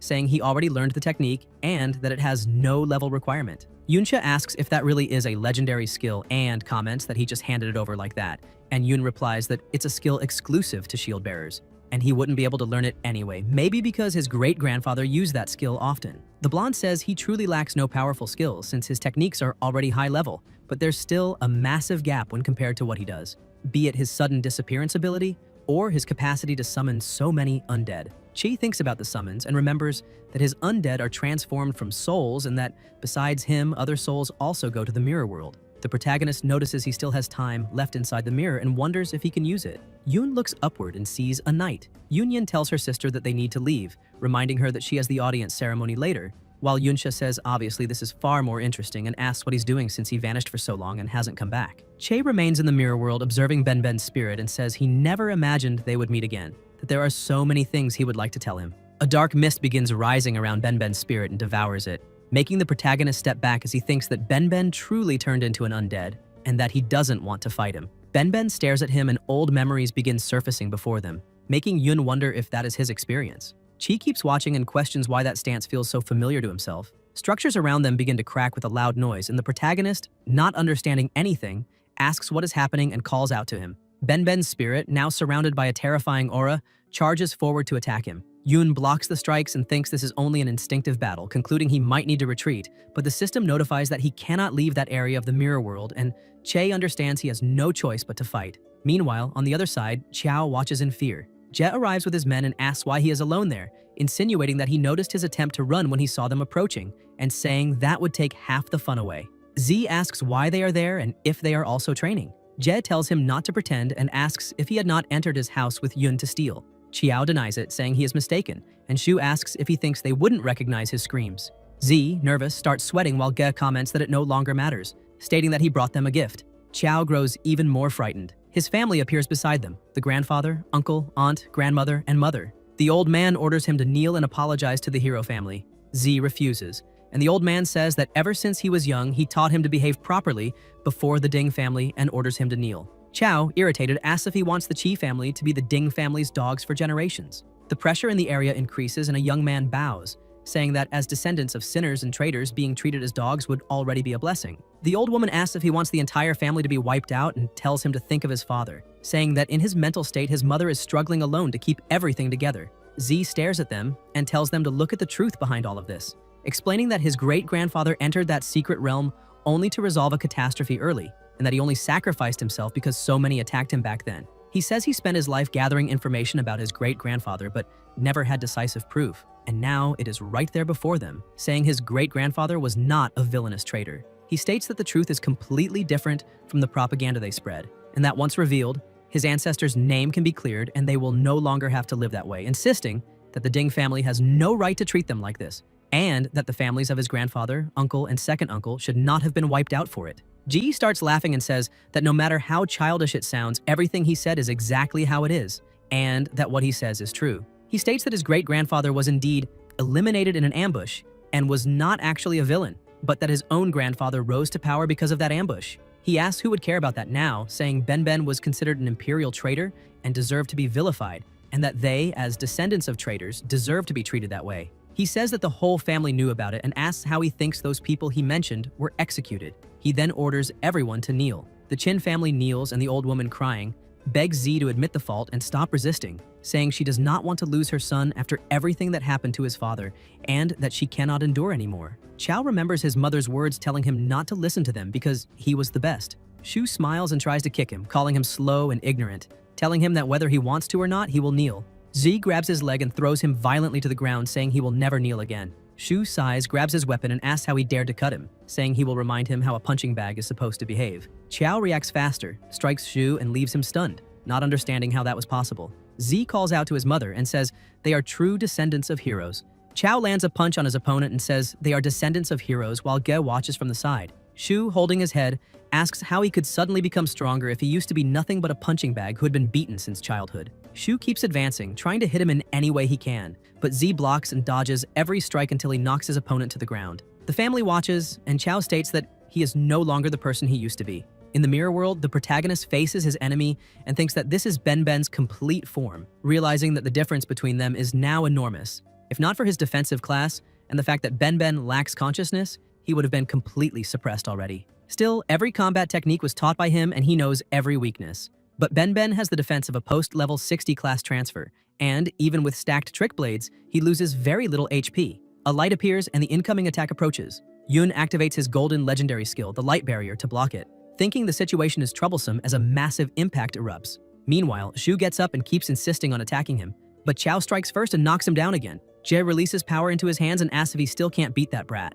The third master of the Ding family steps forward, saying he will take out his anger himself. When Ge is about to attack, he senses something and asks if that is a golden light barrier. Z, inside the barrier with Shu, tells him to stay outside and just watch. Attacks continue, and as the protagonist fights, he uses the golden light barrier, thinking that his defense does not rely solely on the user's attributes. As long as the damage does not exceed twice its tolerance, it can withstand about 10 attacks. But it is a consumable skill. Even the smallest hit drains energy, and when that energy runs out, 10 attacks are enough to break it. The barrier shatters and Jie asks what difference that makes, saying that not even when Ben used that technique did he care. Chow keeps attacking Shu and says that if Shu's great-grandfather were there, he would be kneeling and begging for mercy. Noises echo, and someone asks if he is talking about that useless man who died in a low-level secret realm, adding that even if he had come, he would have kneeled anyway. Many stones fall, Z gets injured, and the third master walks toward his mother, who becomes desperate and says her son is just an ignorant youth, begging them to spare him as she kneels and says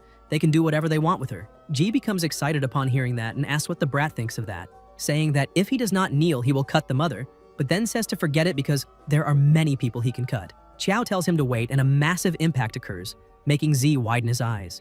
When the smoke clears, everyone is shocked, and Gi freezes, asking if that is Ben. A silhouette blocked the attack, and the woman calls him grandfather. People around ask if he is resurrected and if finishing them allows them to return, while an old woman says that form resembles that of a lich. The protagonist approaches, saying that everyone despised him before and that it was obvious he would return from hell to settle the score. The third master observes and says he is showing off, ordering his men to capture him. They rush forward, but Ben blocks and counterattacks. The old man is impressed and asks if that is John. Z thinks that this blocking technique, stopping so many guards at once, is incredible. G says that is just the undead the protagonist summoned and that he has seen many similar ones at home, all around level 33, claiming that even John's undead are still trash. Ben charges at him and the two exchange blows while the third master comments that blocking techniques mean nothing before absolute power. A light is fired toward him and Gya asks if it is another golden light barrier. A voice comments that even as an undead, Ben is still an S class and that just the golden light barrier alone is enough to keep him busy for half a day, and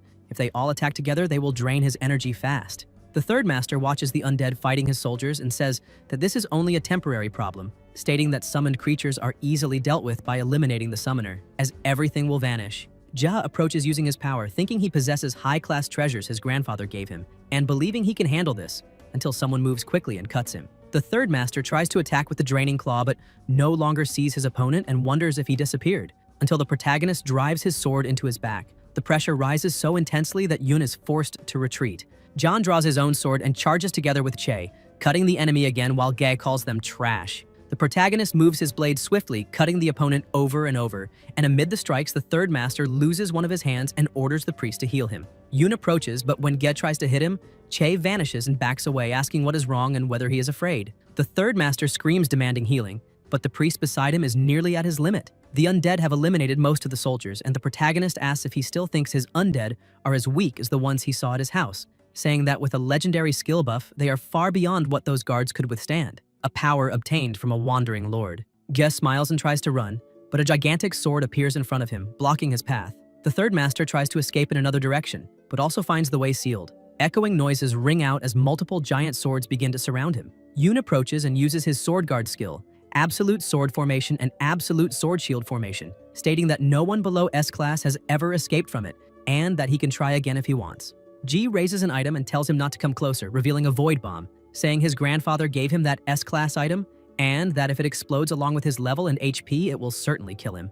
Chi tells him to go ahead and blow himself up. The third master asks if he is trying to take his own life, and says that even if his HP drops to 0, he will survive, and the protagonist replies that even if Ben explodes, he can resurrect him again, but the third master cannot even hit him. Yoon cuts off his other arm, the item drops to the ground, and Che orders him to kneel. Jae kneels while Z watches from a distance, smiling, and Shu is severely injured. The protagonist places his sword against the third master's neck and asks what value he thinks he still has. Then Yoon examines the system and notices the huge variety of items, remarking that there are even hundreds of health potions. But with their recovery speed, even if they had used them earlier, it would have been nothing but a drop in his health bar, and he would have died anyway. After finishing him, his soul appeared in the mirror world and he received it as an undead, realizing that he can indeed expand his advanced undead by eliminating enemies, but tells himself he will keep that life for now because it might be useful later. The old man says he is so young yet so strong, and that he must have guided Z, commenting that his inner strength has grown immensely. The family asks what they should do now, saying that with the 3 clan leaders dead, the Ding family will surely retaliate and they are doomed, stating that even though the young man is strong, once a hero moves, there will be no way to survive, since heroes could have eliminated the grandfather decades ago and now would be even stronger. The protagonist thinks that indeed, if what happened there is discovered, he won't have enough time to become stronger and needs to reach the necessary level to face Ding-kun as fast as possible. The system notifies him of the soldier level and Yoon wonders if he leveled up, observing that sending the undead to finish monsters separately really worked, and that with their current levels and equipment, they can act freely there. However, that secret realm is no longer enough to sustain his rapid leveling, which is why he had another reason for sending them. He found the Lord of the Secret Realm. Unlike a wandering lord or a hidden boss, a Secret Realm Lord is the core of the entire realm, and upon defeating him, the Secret Realm is cleared and disappears with him. The entrance to that realm is guarded by his teacher, and when the Chow family was brought by Ding Lao-san, they were certainly seen. If the Chow family leaves now, it will look suspicious. By clearing the secret realm and making it disappear, the Chow family can escape in the chaos, preventing the Ding family from confirming Ding Lao-san's death and buying time. The system notifies the level up and says, the Secret Realm Lord has been defeated and the realm released. The family realizes the secret realm is vanishing. The protagonist says the disappearance of the realm will cause chaos, and that this will prevent the Ding family from immediately reacting to Ding Lao-san's disappearance, telling them to use the chaos to escape and that they won't be in danger for a while. And if they are pressured, they can simply hand him over. Yoon thinks about the undead's memory. Che reads the system information and thinks that to raise the mirror world to level 3,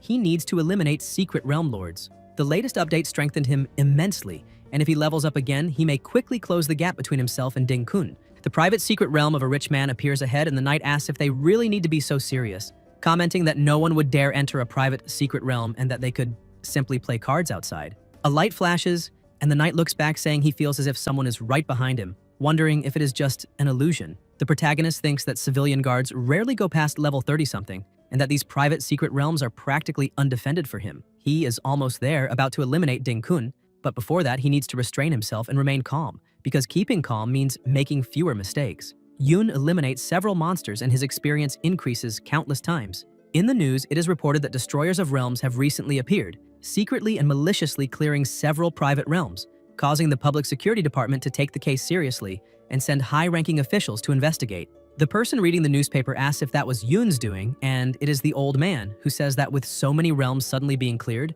they will certainly connect the incident to the realm they had entered earlier, leading the Ding family straight to them, and that Yoon did everything alone because otherwise they would never have escaped. The Chow family comments that the place is days away from the Ding family and so well hidden that they had great difficulty concealing themselves without leaving traces, and that perhaps they can finally escape the pursuit. Then an explosion happens and a voice asks who is trying to escape. It is the second chief, Ding Hao, asking if they think they can run under the protection of that criminal, saying that even if they had no direct relation to him, simply trying to flee from the Ding family would already be reason enough for punishment. And he also says they underestimate the hero family, especially as descendants of traitors, and informs them that the criminal's whereabouts have already been tracked. Somewhere else, inside the hero's secret realm, the protagonist stands on top of a hill saying he came for Ding-kun, thinking that the private secret realms he cleared earlier were only level 30 and very inefficient for gaining experience. But higher-level secret realms are like the hero's secret realm, controlled by the state and protected by the military, with no one allowed to approach within 2 kilometers, and whenever he accesses the mirror world, he can only explore 200 meters, making it impossible to enter those realms without being noticed. He realizes he will have to rely on her. The blonde asks if the reason he called her is so he can use more of her inside and says absolutely not, commenting that she doesn't know how much he knows about her identity, but even she cannot enter without a pass. Yoon hands her the pass and she takes it, saying he came prepared, noting that it is a temporary pass, but that even so, he needs someone to accompany him, otherwise he will not pass inspection. And she says he avoided her family and wants to enter that realm without being noticed. She asks the reason. Chi answers that she saw John's condition in that traitor's secret realm and that there might be something suspicious about that rebellion in the past, saying he wants to help his friend and the Chow family erase the humiliation and confront the heroes for the truth. The blonde asks if he thinks she is naive, saying they are not relatives and asking why she would risk offending heroes just for Chow, reminding him that he even infiltrated her family mansion before. She says he apparently predicted what would happen to John and asks if that is why he stole the pass in advance, and states that not long ago Ding-san entered that traitor's secret realm just to cause trouble, but disappeared and no one has found him since. She says it is obvious he does not just want to confront heroes, looking more like he harbors hostility toward them, and asks if his name could be connected to the traitor Yoon from that time. The protagonist replies asking that since she also has that surname, does that mean she is connected to the traitor? The blonde says she didn't do any of those things and that her surname isn't even real because she changed her name to avoid trouble. Yoon then asks how she knew his real surname was that one, and the blonde responds by asking how he is not afraid that she might report him, saying that if she does, he will be nearly finished.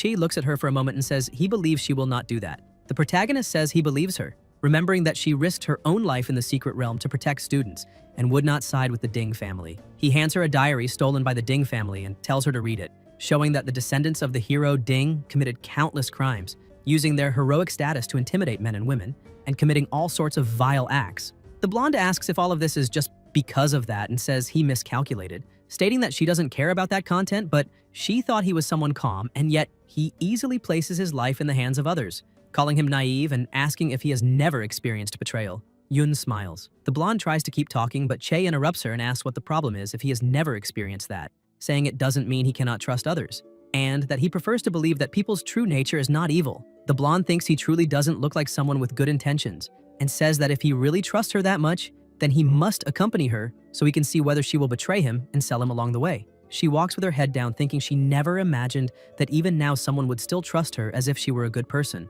Elsewhere, a guard approaches saying the orders were given days ago and that the young lady may enter directly, asking why she did not come with Elder Ding Dan and mentioning that he entered the secret realm just moments earlier. He also asks if the hooded man is her guard and says not to misunderstand, but when Elder Ding entered, he reported that the family's temporary pass had been stolen, so they need to be cautious. The blonde asks what he calls that and if it is supposed to be an interrogation, and the knight quickly denies it, saying they just received information from the security department stating that the criminal who had been invading secret realms maliciously also reach the hero's secret realm and that they do this only for safety, following procedure. The blonde says that they insist on investigating him and says it is better to let them inspect. She pulls Yun forward and asks if he thinks she wouldn't recognize her own guard, but a voice says that perhaps the guard was replaced and that they should inspect him. The knight says they would never dare do that since Miss Shaw is so certain there is no mistake and lets them through. The protagonist walks in with his hood up, thinking that her status seems even higher than he imagined. The blonde says that because he trusted her, she brought him that time and will not care about what he intends to do. But she will not go beyond that, explaining that she will not help him any further. Yun thanks her and asks her to take that skeleton with her when leaving, saying that no matter what she does afterward, they will not suspect her. The blonde replies that at least he has some sense. Chi enters the mirror world saying that now he can finally use the skill unlocked when the world reaches level 3. However, the protagonist is observing the system information, and the system also shows that he used level 3 Mirror World Secret Realm Anchor deployed. Yun thinks that level 3 Mirror World can copy monsters from the real world into the secret realm. From now on, monsters can be freely created inside the mirror world without worrying about being discovered. More importantly, even after leaving the mirror world, the undead can still remain there and level up for him. During this time, he can investigate carefully. According to the Ding family diary, Kun is there, yet very little is known about him. He reached rank S decades ago and has not publicly shown his strength since then. Not even Ding Lao-san knows. If there were more detailed information, he would be more confident dealing with him. In his previous life, he knew everyone who reached rank S, but Kun suddenly appeared out of nowhere. He asked Benben if he knows who Kun is, but the ghost remains silent, and Che thinks it still does not work. Clearly, after the mirror world leveled up, the intelligence of the undead increased significantly. More notifications arrive saying that the SSS level skill mirror world has leveled up. The protagonist also thinks that at level 3 among all of them, Benben's improvement was the most obvious, but still not enough for communication. Perhaps if the mirror world continues to level up, Benben will regain more consciousness. Elsewhere, a voice says that his father has always favored the third son more and that this cannot simply be ignored. Kun says that the third son is still missing. According to the security department report, that criminal dared to approach the hero's secret realm, and to kidnap the third son so silently means he must also have reached rank S. To be safe, action must be taken. Shen thrusts his hand through his body and says that a grown man cannot even keep an eye on a child, asking if he still wants to teach others. Kun spits plasma, and the Empire's hero says that at his age, only barely reaching rank S to meet the transfer requirement, yet unable to withstand even a single blow from him. The only reason he kept this useless thing was to have him take care of his grandson. But not only did he lose him, now he has to clean up his mess. If he realizes that losing the third son means losing a blood relative, he will lose several years of his life. Elsewhere, the hero's descendant is holding a chain with a human bound to it while nearby beasts are attacking humans, even a child crying on the ground. The mage says that his beloved pet has not eaten meat for days. In another place, the protagonist observes his surroundings and thinks that compared to here, the Ding family outside the secret realm is quite conservative. He wonders whether he should reveal himself until Yun notices something and Benben enters an attacking stance. Che realizes that even in this condition, he still rushes to help others, saying that among the children from the disaster zone, he and Lan were the kindest and strongest, which is why he accepted them as disciples, trained them, and hoped they would grow strong and help others. But in the end, it was his fault that things turned out this way. Benben says Lan and asks about Shadow. The protagonist looks shocked and asks if he has regained consciousness. Benben also says the name Ding Kun. Lan Qian is Ding Kun. Yun's eyes widen.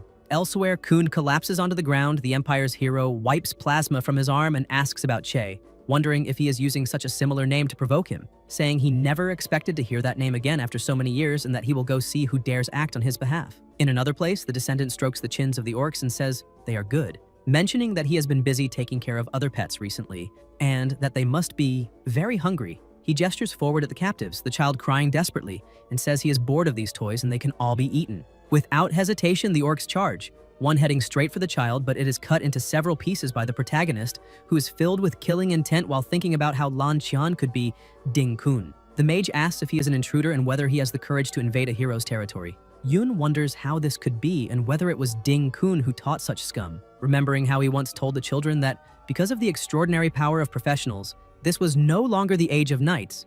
Yet, as a descendant of knights, he still wanted to pass something on. Under his guidance, their strength would far exceed that of ordinary professionals. If they wished to continue learning from him, they had to remember this. First, be humble.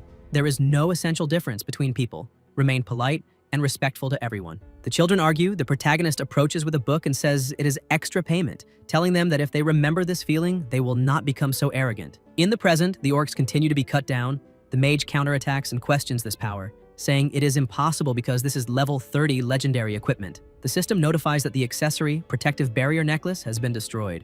The descendant curses him as hellish scum and says he will show him the power of a higher level. Yoon recalls telling the survivors that, second, one must have mercy, always use compassion to fight violence and transgressions. He rescued him from that slave auction organization back then, and once someone is injured, they should understand the helplessness of the weak and allow proper judgment. In the present, Che tries to cut both of them at once, but they teleport away, saying that destroying illusions must have made him happy, and if he enjoyed it, there are many more for him to cut. Beside them, numerous clones appear. The protagonist stares at them, and the descendant says he always has that explosive, angry face, and asks if it is for these bastards. Finding it interesting, wondering what kind of cave he will crawl into, when he realizes that after cutting everyone down, it was actually they who cut him. Yoon charges forward and attacks. The descendant cannot believe it and asks how he saw through it. Che remembers telling them third, be brave, because in battles against secret realms there will be cowards, and one must fight for justice. The children approach, saying they almost lost their lives out there, and the protagonist smiles and tells them not to worry, that he was watching the whole time. In the present, after the two are attacked and injured, the descendant says this guy is strong and that he can stop using illusions and face him head-on, preventing him from escaping, because if anything happens to him, his grandfather will kill him. The mage stands up using human spells, paralyzing powder and swamp summoning, saying he will not use illusion magic and that fighting as a combination is very difficult for him, until he suddenly cannot see him anymore. And Yoon appears behind him, about to strike. The mage, collapsed on the ground, begs for his life, saying that if he has any grudge against the Dings, he should go after Yan. Chi thinks of the chamber and the spirit of sacrifice.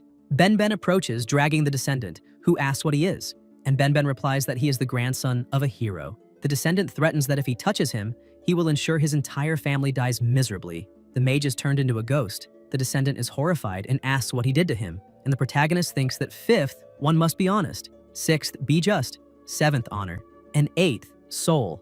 Numerous swords are launched and finish off the descendant. After that, Yoon walks forward and encounters many people hanging from ropes and feathers, realizing that Lan Xian not only ignored everything he taught, but also turned the blade against himself and Ben, deceiving the descendants into committing countless evils, and asks why. Shen approaches from behind and asks why what, saying he seemed to be enjoying himself quite a bit in his secret realm. The Empire's hero attacks, causing a massive impact. As the smoke dissipates, Che is badly injured, but repeatedly uses basic healing and asks Lan Xian why. The Empire's hero walks forward, notices something, asks if it is a mirror, and then the protagonist charges and strikes him head-on, demanding to know why he betrayed him.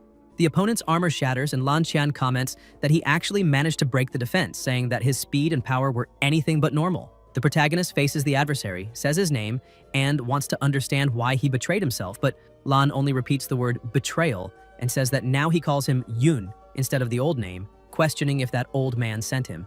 Lan charges forward with a blow that causes a thunderous crash and mocks, asking if he is trying to pretend to be the master himself, calling it a sick fetish. Che appears from behind, demanding an explanation for the betrayal, but Lan blocks the attack and says he was never more than a tool, ending any attempt at conversation. The attacks continue. The protagonist summons the spirit and directs the question toward him, but Qian reacts first, strikes the spirit and wants to know how it still exists and how that is possible. He then watches from the side and comments on a necromancer, saying that although it looks like resurrection, not much intellect remains. The three members of the Ding family take fighting stances. Shun asks why his father left, and Jan replies that such insignificant thieves can be left for them to handle. Yoon thinks for them to get out of the way, summons more spirits, and tells them to hold them back. Lan is surprised and asks if what's ahead is Sanwazi, if that is his form, and if he was truly finalized. He starts to cry while smiling at the same time, saying that his blood relative began to take an interest in him, even though he was a finalized spirit reborn as another being. Lan advances and says that to quickly prove he is his master, that he must be his dear master,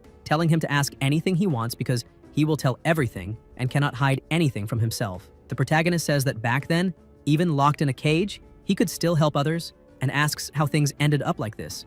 Yoon attacks, and Lan launches his attack as well, asking if it isn't all his fault. Yoon, his face covered in blood, asks who helped him escape slavery, who turned him into a powerful professional, and who taught him. Qian asks why he came to save them so late, why only after he himself had suffered so much, why, as his disciple, only the son of a knight could live so comfortably. He says everyone is polite to him and asks why that guy Ben, who went through nothing, could enjoy such treatment. He questions why Ben is better than him at everything, why he preferred Ben just because he was born cleaner, why he turned himself into a berserker because he was timid and therefore had to be one, and whether he shouldn't have become a sword guard with better defense. Che asks if, when he already preferred someone, he always acted as if he wanted to be braver and stronger. Lan shouts that it's only because he likes that kind of person more and that he himself clearly tried hard to act bravely too. Lan asks if he started to show favoritism, saying that deep down he always despised his birth. He talks about pity and humility, saying to hell with chivalrous virtues, questioning whether they can help anyone live better. He says his treatment is because of power and status, and that he himself is not like that idiot Benben, fooled by him, wasting time evolving and chances to save people. He asks if this is called betrayal, saying he can choose Benben, while he himself can choose others. He says his good brother Luo can give him greater status and power, and that he can go see how Benben's descendants are now. He asks about his own, saying they can only be slaves of the Ding family. He tells him to look at him now, at Luo's current position, and then say who the right choice was. Yoon watches, tremendous mana surging around him, and calls him an ungrateful bastard. The barrier shatters into pieces. Che launches powerful attacks. Lan tries to block but is hit, his armor cracking more and more. Che says he truly can't compare to Mangwu, not even worth one of his toes. Lan says no, and the system notifies that he has no armor equipped. Condition satisfied. Qian activates the Berserker body and more notifications arrive. Attack power increased by 300%, speed increased by 200%, and the lower the HP, the more attack and speed increase exponentially. Lan advances, asking if he admits he favors Benben, saying he is truly hypocritical. The protagonist thinks about that speed and realizes he can only enter the mirror world to hide. A tremendous attack is launched. Lan says he uses these mirrors to travel and evade, and that without mirrors he can't hide, telling him to face him head on. He asks if knights shouldn't be courageous and tells him to come practice the chivalrous virtues he taught him. Qian laughs, saying he was right. He only talks about virtue when he's safe. A noble child who hasn't suffered understands absolutely nothing. And he asks if he didn't feel his pain yet, still talks about compassion. Lan attacks, but Yun barely dodges. Qian continues, saying it's just a game of make-believe, asking if he really thinks friends and disciples will always support him. Che is extremely injured by the overwhelming attack. As the smoke clears, Che is lying on the ground. Lan laughs, telling him to look at his state. Without mirrors, he is weak and simply won't attack, barely surviving the continuous damage of the plasma storm. The protagonist advances. Lan says he wasn't so delicate before, that this is the price of naivety, and that he should be grateful to him. Yoon tries to attack with his dagger. Qian catches it with his bare hands and says that only through betrayal can one grow. He says that although falling from the peak to the mortal world must be horrible, Luo became the supreme king, revered by the masses, while he himself became a despised traitor, asking if he isn't jealous. Lan steps back and laughs loudly, saying his HP is about to run out and that the only way to live here is held in his hand. He says that if he admits he's wrong and kneels to beg for mercy, he can still be a pet there, of course on the condition of handing over the secret of resurrection. Chi says he was wrong, that rescuing him from the slave cage back then was a mistake. Trusting them was a mistake. Thinking that leading by example could win people over was a mistake, and thinking good people wouldn't turn bad was a mistake. Chi also says it's wrong to rigidly follow chivalrous virtues. To deal with scum like him, virtue isn't necessary. The protagonist's HP keeps increasing, and he says he just needs to wipe them out by any means necessary. Yoon advances with immense mana, attacking in many ways.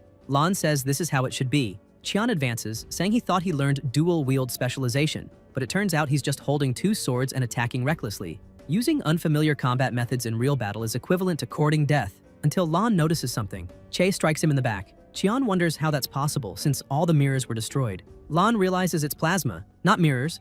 As long as it's reflective, it works. Lan says he truly found a loophole, but once this move is used, there will be no room to fight, and now there's nothing reflective left. Qian spits blood after being attacked again, this time by Benben. Che gathers his undead and says he doesn't need to talk to him about knightly spirits. The protagonist stares at him from afar, saying he only wants to see him finalized. The undead charge toward the opponent. Lan says he can't even keep up with his current strength, and that the more seriously he's injured, the stronger he becomes. Yoon says he can see through all his flaws. Lan says a berserker has two weaknesses. First, low defense, because the class requires high attack and speed, so attributes can't be heavily allocated to defense. Moreover, many skills reduce one's own defense, and even skeletal spirits can hurt him. Lan says low-level undead just need to be wiped out. Chi explains the second weakness. He doesn't have many area attacks. Aside from the wind slash he had before changing class, he only has linear attacks. His mana recovery speed is enough to maintain a stable number of undead, so he'll never eliminate them all. Lan activates his Plasma Fury and asks who said he has no wide area attacks. The protagonist smiles and says his biggest flaw is having no one he can trust. Yoon blocks the attack, saying that back then he and Benben covered each other's weaknesses, but now the shield that once protected him has become the blade that strikes him. As someone who rose to power through betrayal, he doubts anyone would stand by his side, asking if this is really what he wanted. Lan attacks, asking if he's still talking about friendship and reliance at this point. He says that while he himself enjoyed power for 60 years, he doesn't need comrades or anything like that, asking where his children and grandchildren are. The three charge forward, and Lan says he doesn't need comrades. His children and grandchildren will fight for him. Chi approaches from behind and cuts off his arm. Qian screams in pain, and his children ask if their father has really lost. Lan tells them to hold on and heal quickly. They watch and say that if even he couldn't defeat him, what could they do? Lan is surprised by this answer and says he himself will do it. Qian rushes toward one of his sons and strangles him. Shun asks what he's doing. Lan says everything he has is because of him, because he brought him into the world for his health and long life, asking how he dares challenge him. He tells the other two to stop immediately or he'll drain them as well. They stop. They notice the mirrors.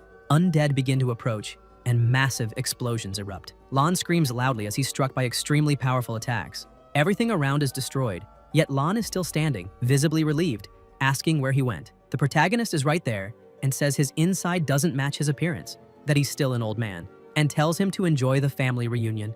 Lan cries, saying he even turned his children into undead. Qian tries to flee. Yun approaches and asks if he thinks he can escape now. The pressure intensifies. Lan's arm is torn off again and he's cut repeatedly. Che says he could have had all of this, but now all he has is their hatred, and that he should face the end he chose. Lan is finalized. More than 60 years ago, a voice says that everyone successfully changed classes and reached rank S. As a master, he must show something in return and will send all the high-quality materials he saved over the years to the divine craftsman. With great luck, a mythical grade weapon is forged, the highest grade he can wield at his current level. This great sword matches his usual style and can be handled easily. The boy is excited and thanks the master. The master gives Yi an axe and a shield, saying they perfectly match his new class, and with his combat talent, he'll surely master them soon, showing he truly has money to spend. The partner asks what Lan is looking at. Qian asks about his own weapon and whether it's outdated. The master replies that his will never need replacing. The flowing cloud sword was the result of everything he had. Years of gathering top-tier treasures from secret realms, infiltrating that SSS level realm and forging it in the ancient furnace, making it the strongest equipment. At that time, it was only an embryonic form. As a unique, irreplicable piece of equipment, it has a special sharpening method, like flowing clouds, capable of infinite change, transforming into any weapon form desired. Perfect synchronization with the user is the condition for its complete formation. After countless bloody battles, it now moves like his heart, automatically adapting to changes in power. Lan says, "It's incredible." The master asks if he wants to try it. Lan excitedly asks if he can. Years later, Lan wields his master's weapon against him, saying he finally has a unique grade weapon. Back in the present, the protagonist looks at the sword and says that when he faced the front lines of the secret realm, even through difficult paths, he never retreated, all to live a peaceful life with them. He says that because of greed, Lan destroyed himself, and that the so-called title of hero means nothing to him. Lan, fallen on the ground at death's door, hopes not to be finalized. Yun says that in his hands, the flowing cloud sword is nothing more than a greatsword, that he betrayed him just for this, betrayed Benben, and now must face what he chose. Lan is beheaded. Che says that everything he knows, he himself will also know. Afterward, the protagonist sits on the throne as the spirit approaches and kneels before him. Yun thinks that the road of vengeance has just begun, and that's why he became stronger. Due to the restrictions of secret realms, ordinary people today can only reach level 30 in their lifetime. Even exceptionally talented individuals who join official organizations and keep ranking up can, at most, reach level 60, because this level is a massive threshold class transfer. When certain conditions are met, a class can further evolve, unlocking exclusive high-level equipment, attributes, and skills. Only those who complete a class transfer can surpass level 60, and this requires a class transfer certificate. This certificate is extremely rare. Even in the previous life, when secret realms were open to all, only 1 in 10,000 succeeded. In this life, however, the item is strictly controlled by the government, and in the entire hero family, only Lan possesses one. None of his descendants ever transferred classes, because the difference before and after transfer is like heaven and earth. Lan changed from warrior to berserker, learning exclusive skills like berserker body, multiplying his powers several times. If not for the mirror world, he would never have defeated Lan Qian. And if, in addition to possessing the mirror world, he also completed a class transfer, the protagonist wonders how powerful he could become. The system notifies that it is scanning mental power and that prerequisites and conditions have been met. Transferable classes appear: battle dancer, bard, forest musician. More notifications appear to choose a class. The decision had long been made. Among the rare singing classes, it's the only one with offensive abilities. Yun clicks battle dancer, and the system asks whether the mirror world should invert the battle dancer class. Chi wonders about this class inversion. From the 8 basic professions, they can branch into many others. Different class changes have their own specialized directions, but there are always exceptions because many hidden professions exist. The higher the requirements for a class change, the greater the gains after the change. Take the war dancer as an example. Paradoxically, changing into this class requires speed of at least 55 and an equally high spirit attribute. In general, professions that involve singing cannot have such an extreme attribute distribution. The requirements for this class change include the Slaughter Plasma Core. Moreover, the class change quest also demands a super rare item, the Annihilation Plasma Core. This is crystallized plasma that requires an immense massacre to be filled with energy, and for singing classes without offensive abilities, using it is extremely difficult. Therefore, only a very small number of people manage to change class successfully, and now the War Dancer profession has been reverted and strengthened in the mirror world, with the class change quest requirements also inverted and multiplied. The system issues a notification about the Peace Dancer. True peace requires absolute power to protect it.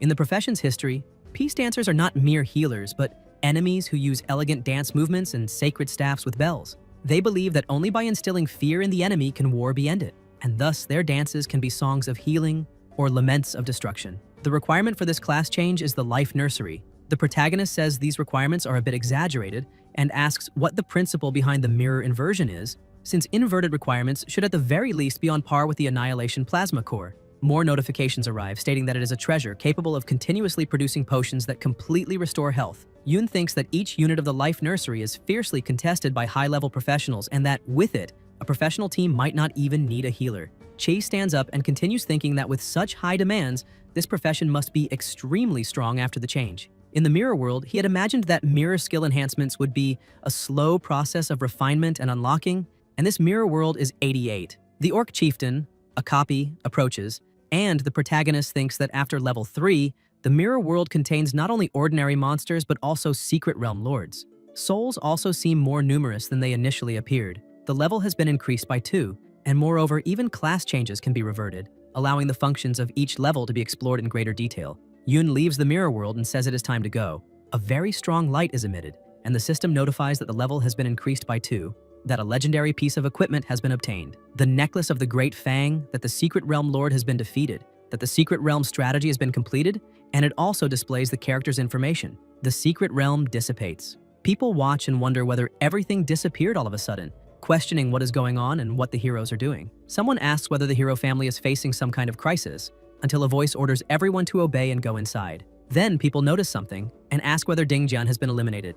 In the castle, a young man watches television, which reports that the hero's family has suffered a massacre. No suspects have been found so far, and anyone with clues should come forward. People from other houses also watch and become indignant, asking whether a hero has truly been eliminated. The captain says this is the only photo they have managed to obtain so far, and that they have received orders to do everything possible to capture the criminal and give it their all. The Supreme King sits on his throne and says that little Langan has been eliminated, asking whether anything has been found. The former hero of the Secret Realm replies that none of the officers guarding Ding Kun know what happened. He asked his subordinates to check the entry and exit records and also obtained information from the security department. The main suspects at first glance are analyzed, and the Supreme King waits. The former hero of the Secret Realm then says that it is Yun Che, a truly nostalgic name, and that he can leave it to himself. Elsewhere, a voice asks whether they have heard about the incident in the Realm of Heroes. People chat and ask how anyone could not know, since it has been the most talked about topic for the past 2 days, wondering who had the audacity to attack a hero. They also comment that if a hero was truly eliminated by someone, it is a genuine national disgrace. Yunsha passes by, hears the conversation, and thinks that the person who eliminated Ding Kun did so personally. She herself was an accomplice by helping him enter the hero's secret realm and wonders whether she should resign, but then thinks that after doing something like this, she will probably never see them again in this lifetime. Then she notices Yun walking over and becomes a little nervous. Chi is exuding a terrifying aura. Elsewhere, the spirit is kneeling on the ground and mentions the Life Nursery, saying it has never heard of it. The protagonist says that the Life Nursery program required for the class change is extremely rare, likely known only to the highest-ranking officials. And now, speaking of individuals of the highest rank, he remarks that Yunsha seems exceptionally noble, and asks whether the spirit knows who she is, saying she seemed familiar to him from before. The spirit tries to remember and says that she is Luo Sha, the granddaughter of Luo Wei. In the present, the protagonist thinks that he truly did not expect this, that she is Luo Wei's granddaughter.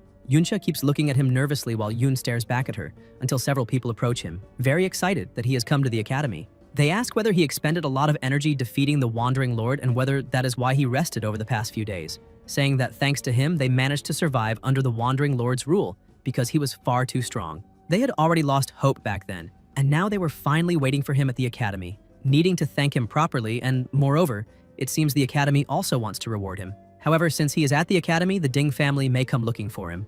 For some reason, the third head of the Ding family seems to have disappeared in that heroic secret realm, and the family had already searched everywhere for him before. He is so strong that he might be questioned extensively, but he probably does not need to worry too much. After all, the culprit is clearly the secret realm saboteur who had already appeared in the newspapers before, and even a hero sacrificed himself. Even so, as incredible as it sounds, they would never imagine that someone could eliminate a hero. The protagonist thinks that the Ding family only knows, by his voice, that he broke into their home to steal a pass without sufficient evidence. Therefore, only the Ding family should suspect him. A boy says he heard that the secret realm saboteur is being pursued by security agents and predicts that he will be apprehended soon, telling him not to worry because his innocence will certainly be proven. Yoon thinks that he does not want to be caught by the security forces. The so-called security forces are actually very powerful. The patrol teams on every street are exceptionally strong. Moreover, everyone has a device called a cell phone to report things. If it were not for the undead complicating the situation, he might not have managed to return.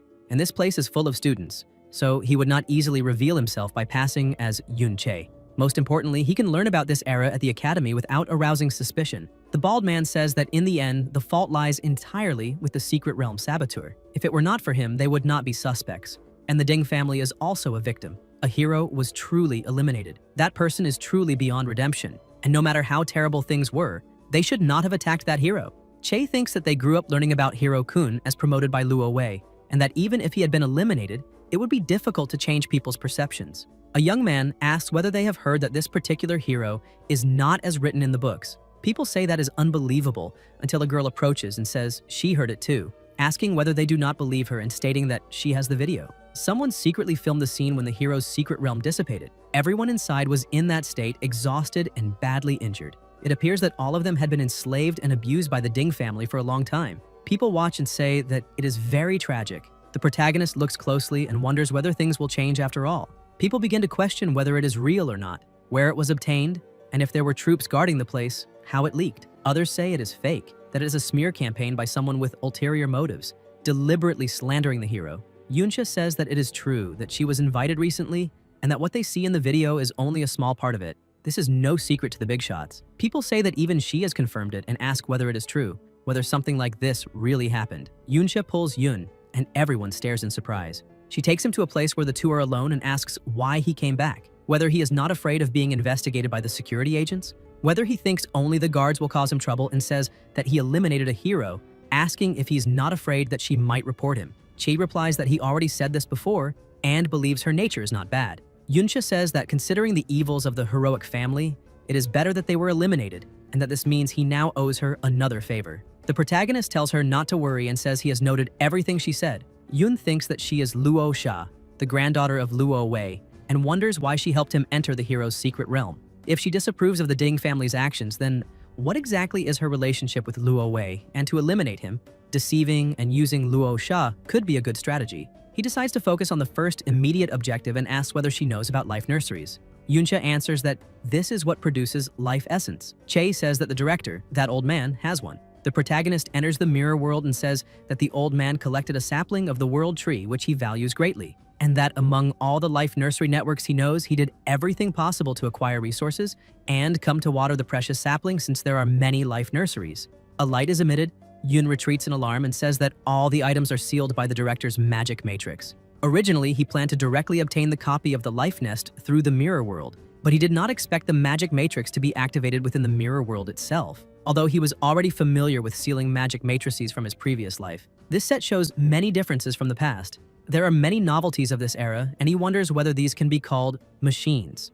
Chi also says that with his current strength, he cannot break this magic formation, because even if his attack power were sufficient to destroy the Matrix's force, it would also damage the items inside. It seems that all he can do for now is leave. The system notifies the items he must take. The protagonist thinks that this person's strength is far greater than Lan Gan's, and that if he does not change professions, he will probably not be able to defeat him. Therefore, there are only two ways to obtain the life nursery now. The first is to wait until the person himself opens the magic matrix and obtain it through the mirror world. The second is to learn about the things of this era, become familiar with the unknown parts of that magic setup, and find a way to break it. In the school library, Yoon walks around, picks up a book called Machines in Everyday Life, and thinks he will start by reading books on common sense, since building a solid foundation is more important than anything else. Then he thinks about eliminating Ding Kun first, because he was too impatient when he was revived last time. The changes of this era are so significant that if he does not understand them well, he might not even be able to meet Luo Wei. Previously, he dismantled some of the copied machines, but could not understand the method at all. Everyone says this was promoted by Luo Wei, and he wonders where he got these things and ideas from. The protagonist continues reading and understands that this is how magic cores are used, wondering what principle lies behind it. He realizes that the parts that do not involve Secret Realm items are understandable, but the interaction with those items raises many questions. Although some questions were answered, others arose as a consequence. Moreover, much of the knowledge is formulated vaguely and requires consulting other books, and the most crucial information may not even be recorded. The more popular the books, the more censored they are. Perhaps only in niche or rare books, even unique copies, can the content he seeks be found. However, such books contain a lot of useless information, and the time spent filtering it all could be considerable. Until Yun notices something. It is a girl sitting and reading a book. He wonders if it is Yun Yin and whether she was not always with Yunsha, and why she is there. What the bodyguard of Luo Wei's granddaughter is investigating. The name of the book she's reading is Classic Fairy Tales of the World. Then Yunyin notices something and looks in his direction. Che says he's just going to borrow a book from there, and Yunyin asks which one. The protagonist replies that he is not sure, that the most suitable content would be about Secret Realm products and the principles of mechanical structures. Yunyin tosses the book to him without looking in his direction. Yun catches the book and thanks her. Later, still in the same place, Che says he has finished reading and asks whether there is any book on mobile communication there. Yunyin watches him and hands over another book. Che is holding some food in his hand, says he found it very tasty and asks whether she would like some. Yunyin replies that she does not and thanks him. The protagonist walks away thinking that although this person is cold, for some reason he feels a strange sense of closeness, which he finds curious. He continues thinking that it seems she finally managed to come to the library for a moment of quiet reading while Yunsha rests. Perhaps once he gets to know her better, he can ask her about Luo Wei and Luo Sha. Days pass and the two continue going to the library at the same time, and Yunyin keeps handing him books. Yun asks what a certain phrase means, and Yunyin answers that she does not know. Eventually, she starts eating the piece of bread he brings and always shares. Che asks whether she knows about the array connection system, and Yunyin replies that it literally refers to a mechanical system used to connect sets of devices. The protagonist asks if she can help him find books on the subject. The two read side by side. Yunyin watches him and asks why he does not ask that person, leaving Yun confused. Yunyin says it is his little follower and asks where the descendant of that traitor is.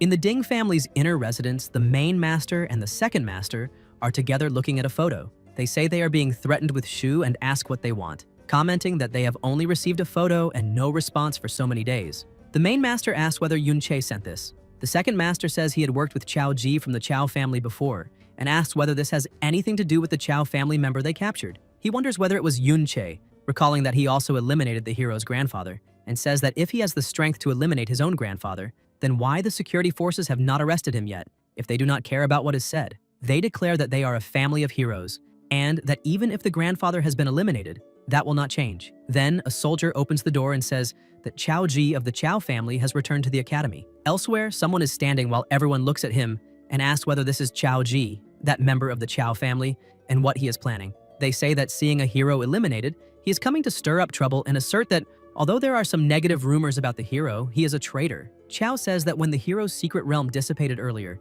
he is certain that someone else also saw that battlefield, and that even if no one saw it, he himself recorded a video. The protagonist watches from above and thinks that for so many years the truth was hidden, and the hero was wronged and trampled on by a traitor. But there are always those who persistently seek the truth, and now there is sufficient evidence to prove it. His great-grandfather was not a traitor, he was a hero. Yoon thinks that perhaps the world will change because of this persistence. Z says that everything he stated is true, and that he is not afraid of verification, if there is any part to be questioned. His great-grandfather definitely was not a traitor. People stand frozen, wondering whether he is really not lying and how something like this could have happened. Chao says he does not expect everyone to believe him immediately, but that his granduncle, grandaunt, youngest uncle, and all his family members have always been innocent. He only hopes that the Ding family can spare his family. People comment that it is said the Ding family was magnanimous back then, and therefore spared the lives of the rebellious Chao family within the household. If the rumors about the hero family's cruelty are true, then the Chao family probably did not have an easy life throughout all these years. Indeed, in this era, it is still common to have household servants and the like. Z thinks that the Ding family is currently at the center of a storm of public opinion, and that now is the best time to free the Chao family from the Ding family's control.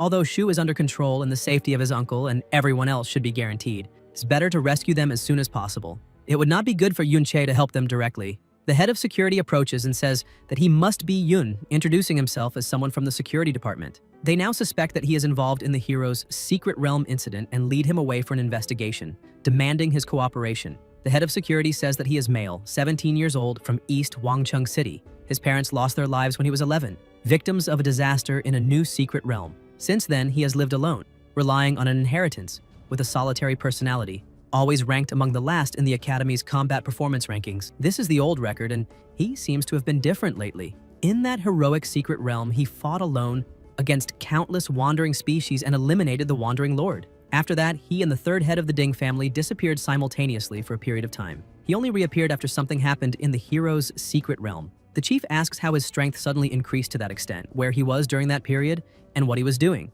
The protagonist replies that the reason he did not return to the academy earlier was because the hidden boss in the heroic secret realm was far too terrifying. So he went out for a walk to clear his head. He says that he has strength slightly above that of his peers and used to hide it, but suspecting that he eliminated a hero is an exaggeration.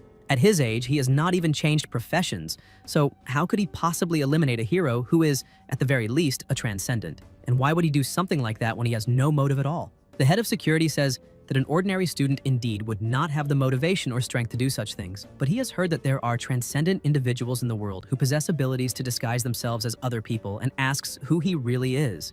The head of security uses his Dissipate ability, a skill-type ability of epic quality, to dispel ability-based disguises applied to a unit. The system notifies that the use failed and that it must be used on a target that possesses a disguise ability. The chief wonders whether the other party's skill level is higher than his, or whether there is no disguise at all, and comments that at his age he should already be learning the principles of communication machines. The protagonist asks whether that is not what graduates learn, and says that he has not even mastered the occupational system or the connection of common machines yet. The head of security remains silent for a moment and says that this is all for today, but that they will return soon. Yoon thinks that fortunately he has been reading many general knowledge books recently, especially textbooks, which can be considered a way to get rid of them for the time being, but this is only an appetizer. Yoon recalls that the spirit said that he himself was Luo Wei back then, placed at the forefront as bait to lure people related to the master. If he lost his life, Luo Wei would certainly send shadow guards to investigate whose strength far surpasses his. In the present time, Che thinks that the people sent by Luo Wei do not follow rules like those of the security agents.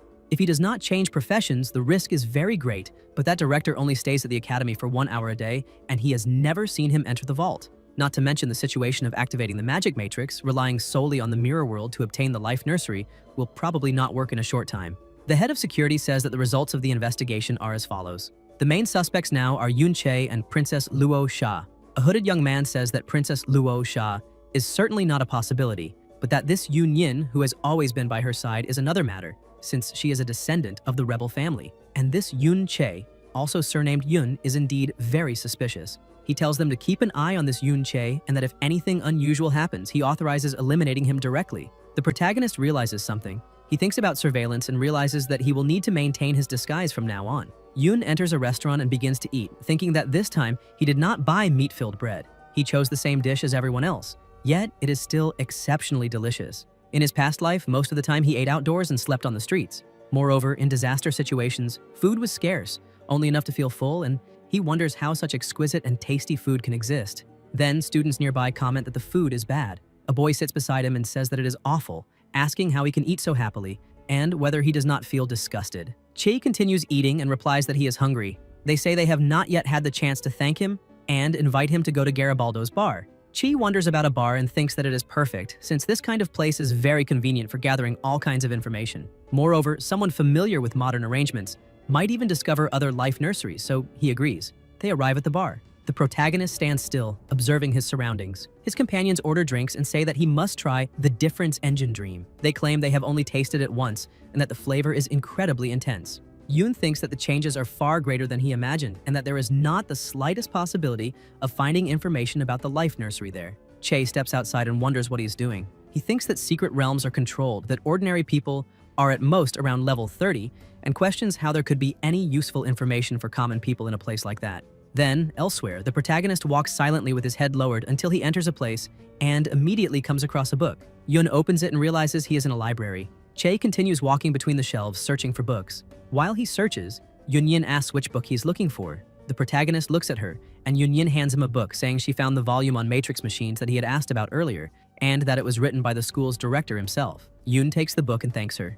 Yunyin says she simply could not sleep. Chi comments that next time he will bring sandwiches for her, and Yunyin thanks him. The protagonist looks at the book and thinks that it explains things so clearly and simply that it is surprisingly easy to understand. Based on his current understanding, it is still too early to say he fully comprehends everything, but if the goal is merely to cause damage, that would not be difficult. Since the matter of the magic matrix is settled, he takes the opportunity to ask whether she knows if there are books about the Yun family there. Yunyin lowers her head and replies that no, saying that even if he searched the entire library, he would find nothing. Before the family rebellion, His Majesty seemed to have a good relationship with them, and even now, after suffering such a painful betrayal, the benevolent emperor forbade the circulation of any books related to the Yun family. Che asks about this benevolent emperor, what exactly happened, whether it was possible that no one in the family was innocent, and whether truly none of them survived. Yunyin answers yes.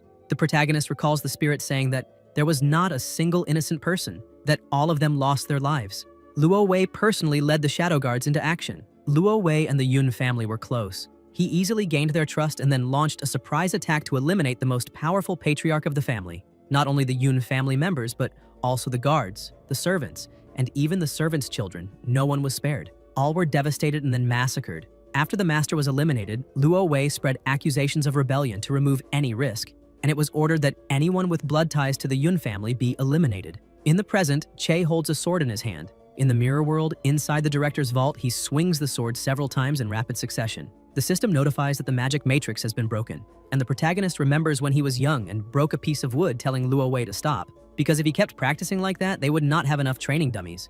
Luo asked if that was not enough, and said he would ask his mother to fund the purchase of more. Yun said he had already told him not to buy more dummies, but to rest instead, because if he did not rest, he would become exhausted. Time passed and Che was 16 years old. He said that his father always claimed that every drop of sweat meant one less drop of plasma spilled on the battlefield. He was about to be admitted into the secret realm and could not afford to slack off. Wei said that the teacher claimed diligence was important. The teacher also said that excess was as harmful as deficiency. The boy commented that since His Highness had said so, he would rest after finishing that set. They fall silent for a moment until someone comes running over, calling out to Big Brother Wei and saying she brought iced water with honey and lemon and a baked apple pie, something they normally did not have the chance to eat. They take the water and begin to eat. The protagonist says it is delicious and that she is definitely the best sister in the world, and Luo agrees. The girl also hands some to her older brother. The big brother takes the water and thanks her. They all eat and drink, and the little girl says she got it secretly and that aside from that, it was an excellent product. One of them laughs and says, "It is no wonder it is exceptionally delicious."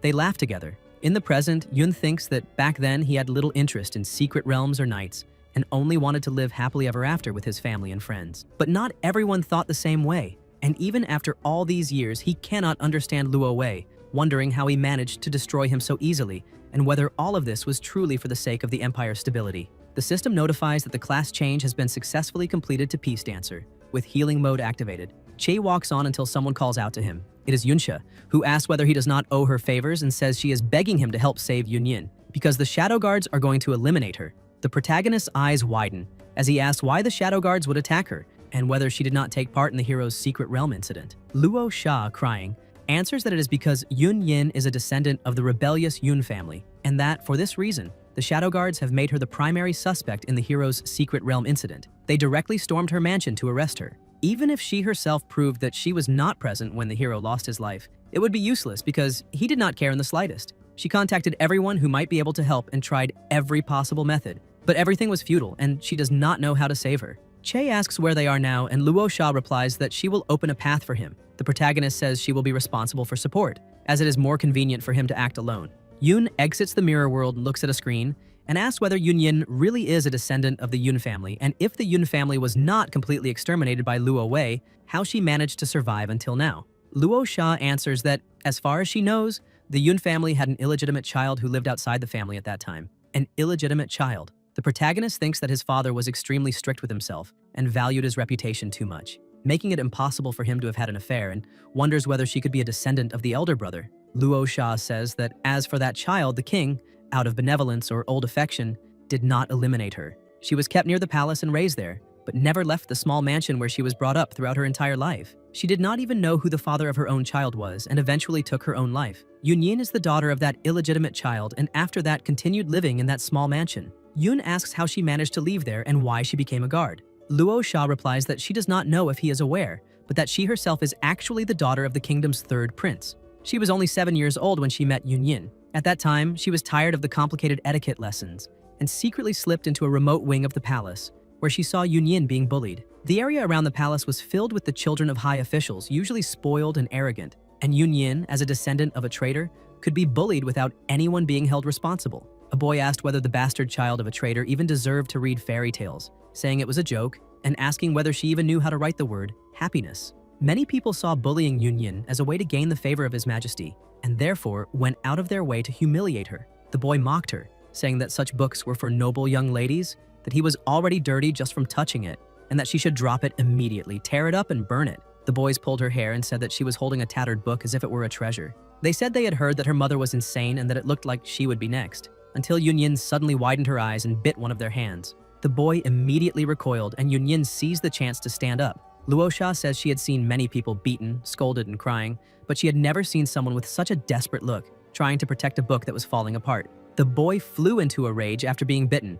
and asked how she dared to bite people, saying he would beat her to the end, until Luosha arrived, ordered them to stop, and asked what they were doing. The boys replied that that wretch had stolen a book and even bitten them, saying she was like a rabid dog. They said that all the books in the library had the royal crest engraved on them and asked whether that one had it too, asserting that it was probably something she had picked up from the trash. They looked and fell silent. Luosha stared at them and handed another book to Yunyin, saying that one was for her and that she could throw the other away. Yunyin's eyes shone when she saw the new book, but she still kept the old one, gathering the torn pieces from the ground and left. Luosha watched and realized that, compared to a brand new treasure, that pile of trash seemed far more important. She noticed that that corner, though remote, was the only one with sunlight in that corridor, and vaguely felt that it might have been the only glimpse of light and warmth that Yunyin had managed to grasp. In the present, Luosha says that, even in tatters, that was better than the perfection offered by others, which could disappear at any moment. Later on, she began going to that corner frequently, sometimes helping, sometimes not.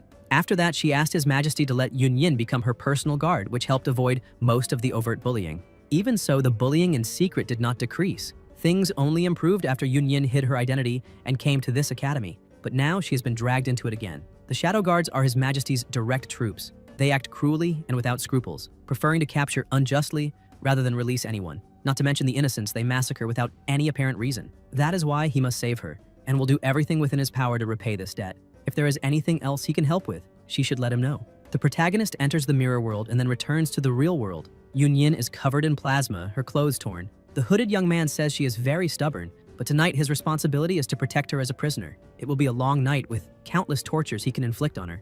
No one can save her, until someone strikes him, causing a huge impact. Yunyin smiles when she sees that it is Yun, who asks whether she is all right. The hooded young man says he finally managed to lure him out and asks whether it was him who eliminated Kun, stating that he was clearly nothing more than a mascot plastered on the surface. Although nominally called a hero, in reality he had neither strength nor power and even hid in a secret realm, which leads him to suspect that Yun is a former member of the Yun family, since only the Yun family harbored hatred toward him. He used that wretch as bait, and Yun bit the bait and came knocking on his door. The protagonist uses the Healing Bell, a professional skill-type ability of epic quality, strengthening the healing effect on allied units. Fortunately, His Majesty left these two baits behind. Otherwise, with such exceptional stealth abilities, he would have been a real nuisance even with the entire city mobilized in advance. But now that he is here, he should not even think about leaving. This sealing matrix is so strong that only he, among S-Class, can break it. Hiding his face now is useless. Yun must obediently surrender and promise not to be tortured. After all, he wants to have a good time first with that wretch. A light is emitted. The system notifies that the domain of peace, epic quality, professional skill type is active. Within range, allied units receive 10% damage reduction, and the speed of enemy units is reduced by 20%. The protagonist asks whether the abuse he commits against Yunyin is merely for his own entertainment. The hooded young man replies that of course it is, and that the reputation of the Shadow Guards is enough to lure him here. The pressure around the area grows stronger and stronger. Yun summons the spirit Ben and remains still, remembering that Luo Wei personally led the Shadow Guards into action. No one was spared. All were devastated and then massacred. Che says that he is wrong about one point. The two take attack stances. A light is emitted. The protagonist thinks that the Shadow Guards massacred his family and that, to this day, he continues abusing this child who did nothing wrong. The system notifies that intimidation mode has been activated. Yun says that he cannot escape. The Shadow Guard asks what kind of weapon that is and whether it can even change form, saying that Yun has already used high-level recovery skills and a domain aura, making it clear that he chose a support-oriented class. That kind of class would not have offensive abilities. Chi replies that changing weapons is merely changing the form of the target. The protagonist releases chains along with mirrors. The system notifies that the intimidation domain, quality activated. The hooded young man says the skills are very good, that it is normal he managed to eliminate that useless Ding Kun, but that compared to him, he is still far behind and cannot even get close. Yun moves rapidly. The Shadow Guard looks back, but without even time to dodge, he is struck. He says that this is the stealth ability of the mirror world, and no wonder it is hard to capture. The Shadow Guard counterattacks and says that the minor injury was worth it in exchange for revealing the trump card. In the end, it is still just support. The Shadow Guard is struck in the back again. The system notifies that the degrading quality blade has been activated. Che is struck several times. The Shadow Guard asks about offensive abilities, asking which class he is in and saying he will not underestimate him. The Shadow Guard releases all his power, terrifyingly strong, declaring that Yun will have no other chance to use the mirror, and that none of the summoned creatures will withstand the impending attack. He says that Yun must endure this slow-cut torture together with that wretch. The protagonist raises his hand and unleashes his exclusive Peace Dancer skill. The system notifies intimidation mode. The Shadow Guard watches until he is struck head-on and asks whether that is invincibility with damage reflection, questioning how an S-level character could possess such an ability. The Matrix shatters. Yun walks forward and the Shadow Guard is lying on the ground, severely injured. Che says he will deal with her first. The Shadow Guard looks terrified and asks what he intends to do.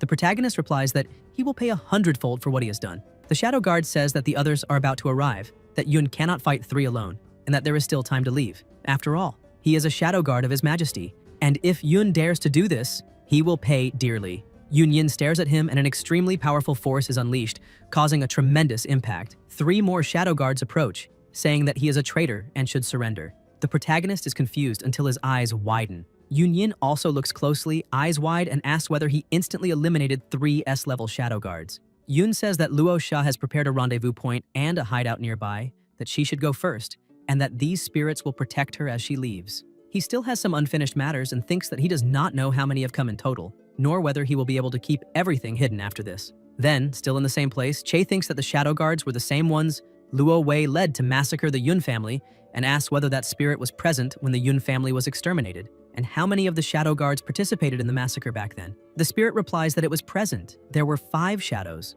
The protagonist thinks it seems these people were trained in secret from a young age, hence the uniform names, and asks whether there was anyone else. The spirit answers, Yun Yin. Yun's eyes widen as he asks if it was the elder brother. In another place, Yun Che's elder brother, captain of the Shadow Guards, is with 2 women at his side. A Shadow Guard reports that Shadow Team 22 lost contact after carrying out orders to capture Yun Yin. His subordinates hired dungeon guards, found only corpses, and Yun Yin's whereabouts are unknown. The captain begins releasing a dark aura and asks whether anyone was eliminated, questioning whether an old member of the Yun family truly exists in hiding. He orders them to contact all locations. It is time to release Yun Yin's photo and the news that she is a descendant of the Yun family. Soon after, Yun Yin's photo is published, and people begin asking whether there is still a living member of the Yun family, whether she is the main culprit, and why this is only being reported now, questioning how she survived until today. Later, still at the academy, people comment on the report.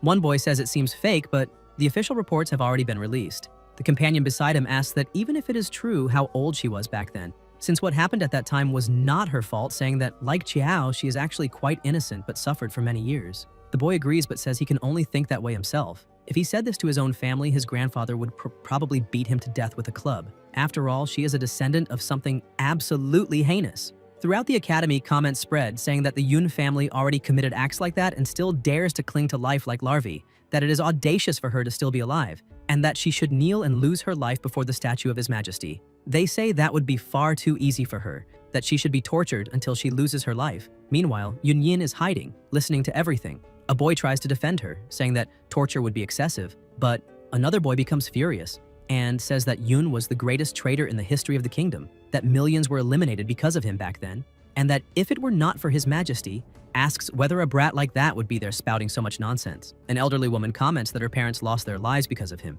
That wretch must be equally despicable and hateful, and the boy says that in fact she should know better and take her own life so as not to dirty anyone's hands. People continue saying that a sinner like that should not be alive, and that she should take her own life, just like her mother. Yun Yin approaches a door and begins to watch and listen in secret. A voice says that the chief of public security has already come looking for them and that it is time to change hideouts.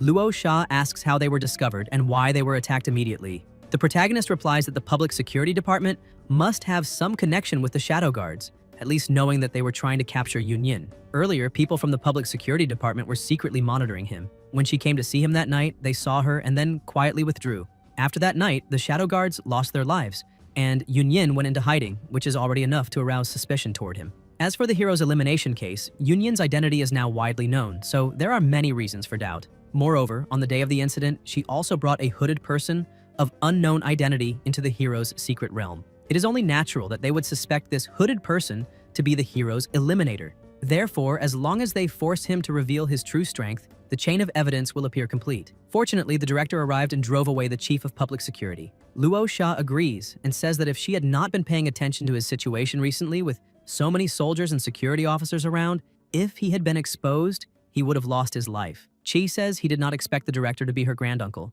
A little earlier, the director was holding his head and saying that he could dismiss the chief of public security, but if the Majesty's shadow guards appeared there, he would not be able to intervene. He had long ago said that Yunyin should not be kept nearby. This was a good opportunity for her to make a decision. Previously, His Majesty Luo Wei ordered her to withdraw from the academy and return. If they took Yunyin back with so many eyes in the palace, she would not be able to avoid being discovered, and it would be better for her to return on her own. In the present time, Yunyin is still hiding and watching the door, wondering whether this day has finally come. She thinks that she has always been an illegitimate child who is not accepted, and that she relied on Luo Sha for a long time. Without her, Luo Sha could have had a much better life and would not have been gradually alienated by other members of the royal family. Now it has come to the point of involving Yun Che. Although she does not know his true identity, he could have been perfectly safe, yet he was exposed to all of this to protect her. Even now, without her, he could still be fine.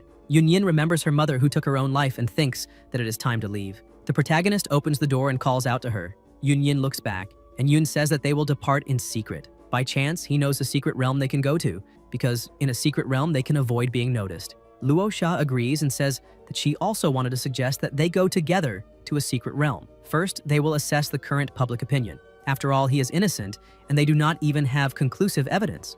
Later, she will intercede with His Majesty, and they may still be able to continue attending the academy. Yunyin says that it was all her fault for causing so much trouble for the two of them, and that they do not need to help her so much. His Majesty wants her to return, and she cannot disobey orders. Luo Sha says they will pretend they are going out to have fun. Since her granduncle does not know and they are no longer at the academy, it will not be easy to inform him about the withdrawal, and he will cooperate. The protagonist says that, in fact, the reason everything turned out this way is his fault. Yunyin asks how that could be possible. Yun thinks that the suffering she endured since birth can also be attributed to him. It was his involvement with Luo Wei that led to the massacre of the Yun family. That is exactly it, and he once again wonders what role she played in all of this. Luo Sha asks which secret realm they want to go to. Che thinks that naturally it will be one connected to the Shadow Guard spirits. Current location of Yunyin, Golden City Secret Realm. Guys, if you enjoyed the video, leave a like, comment, and subscribe to the channel so you don't miss new content. Thank you.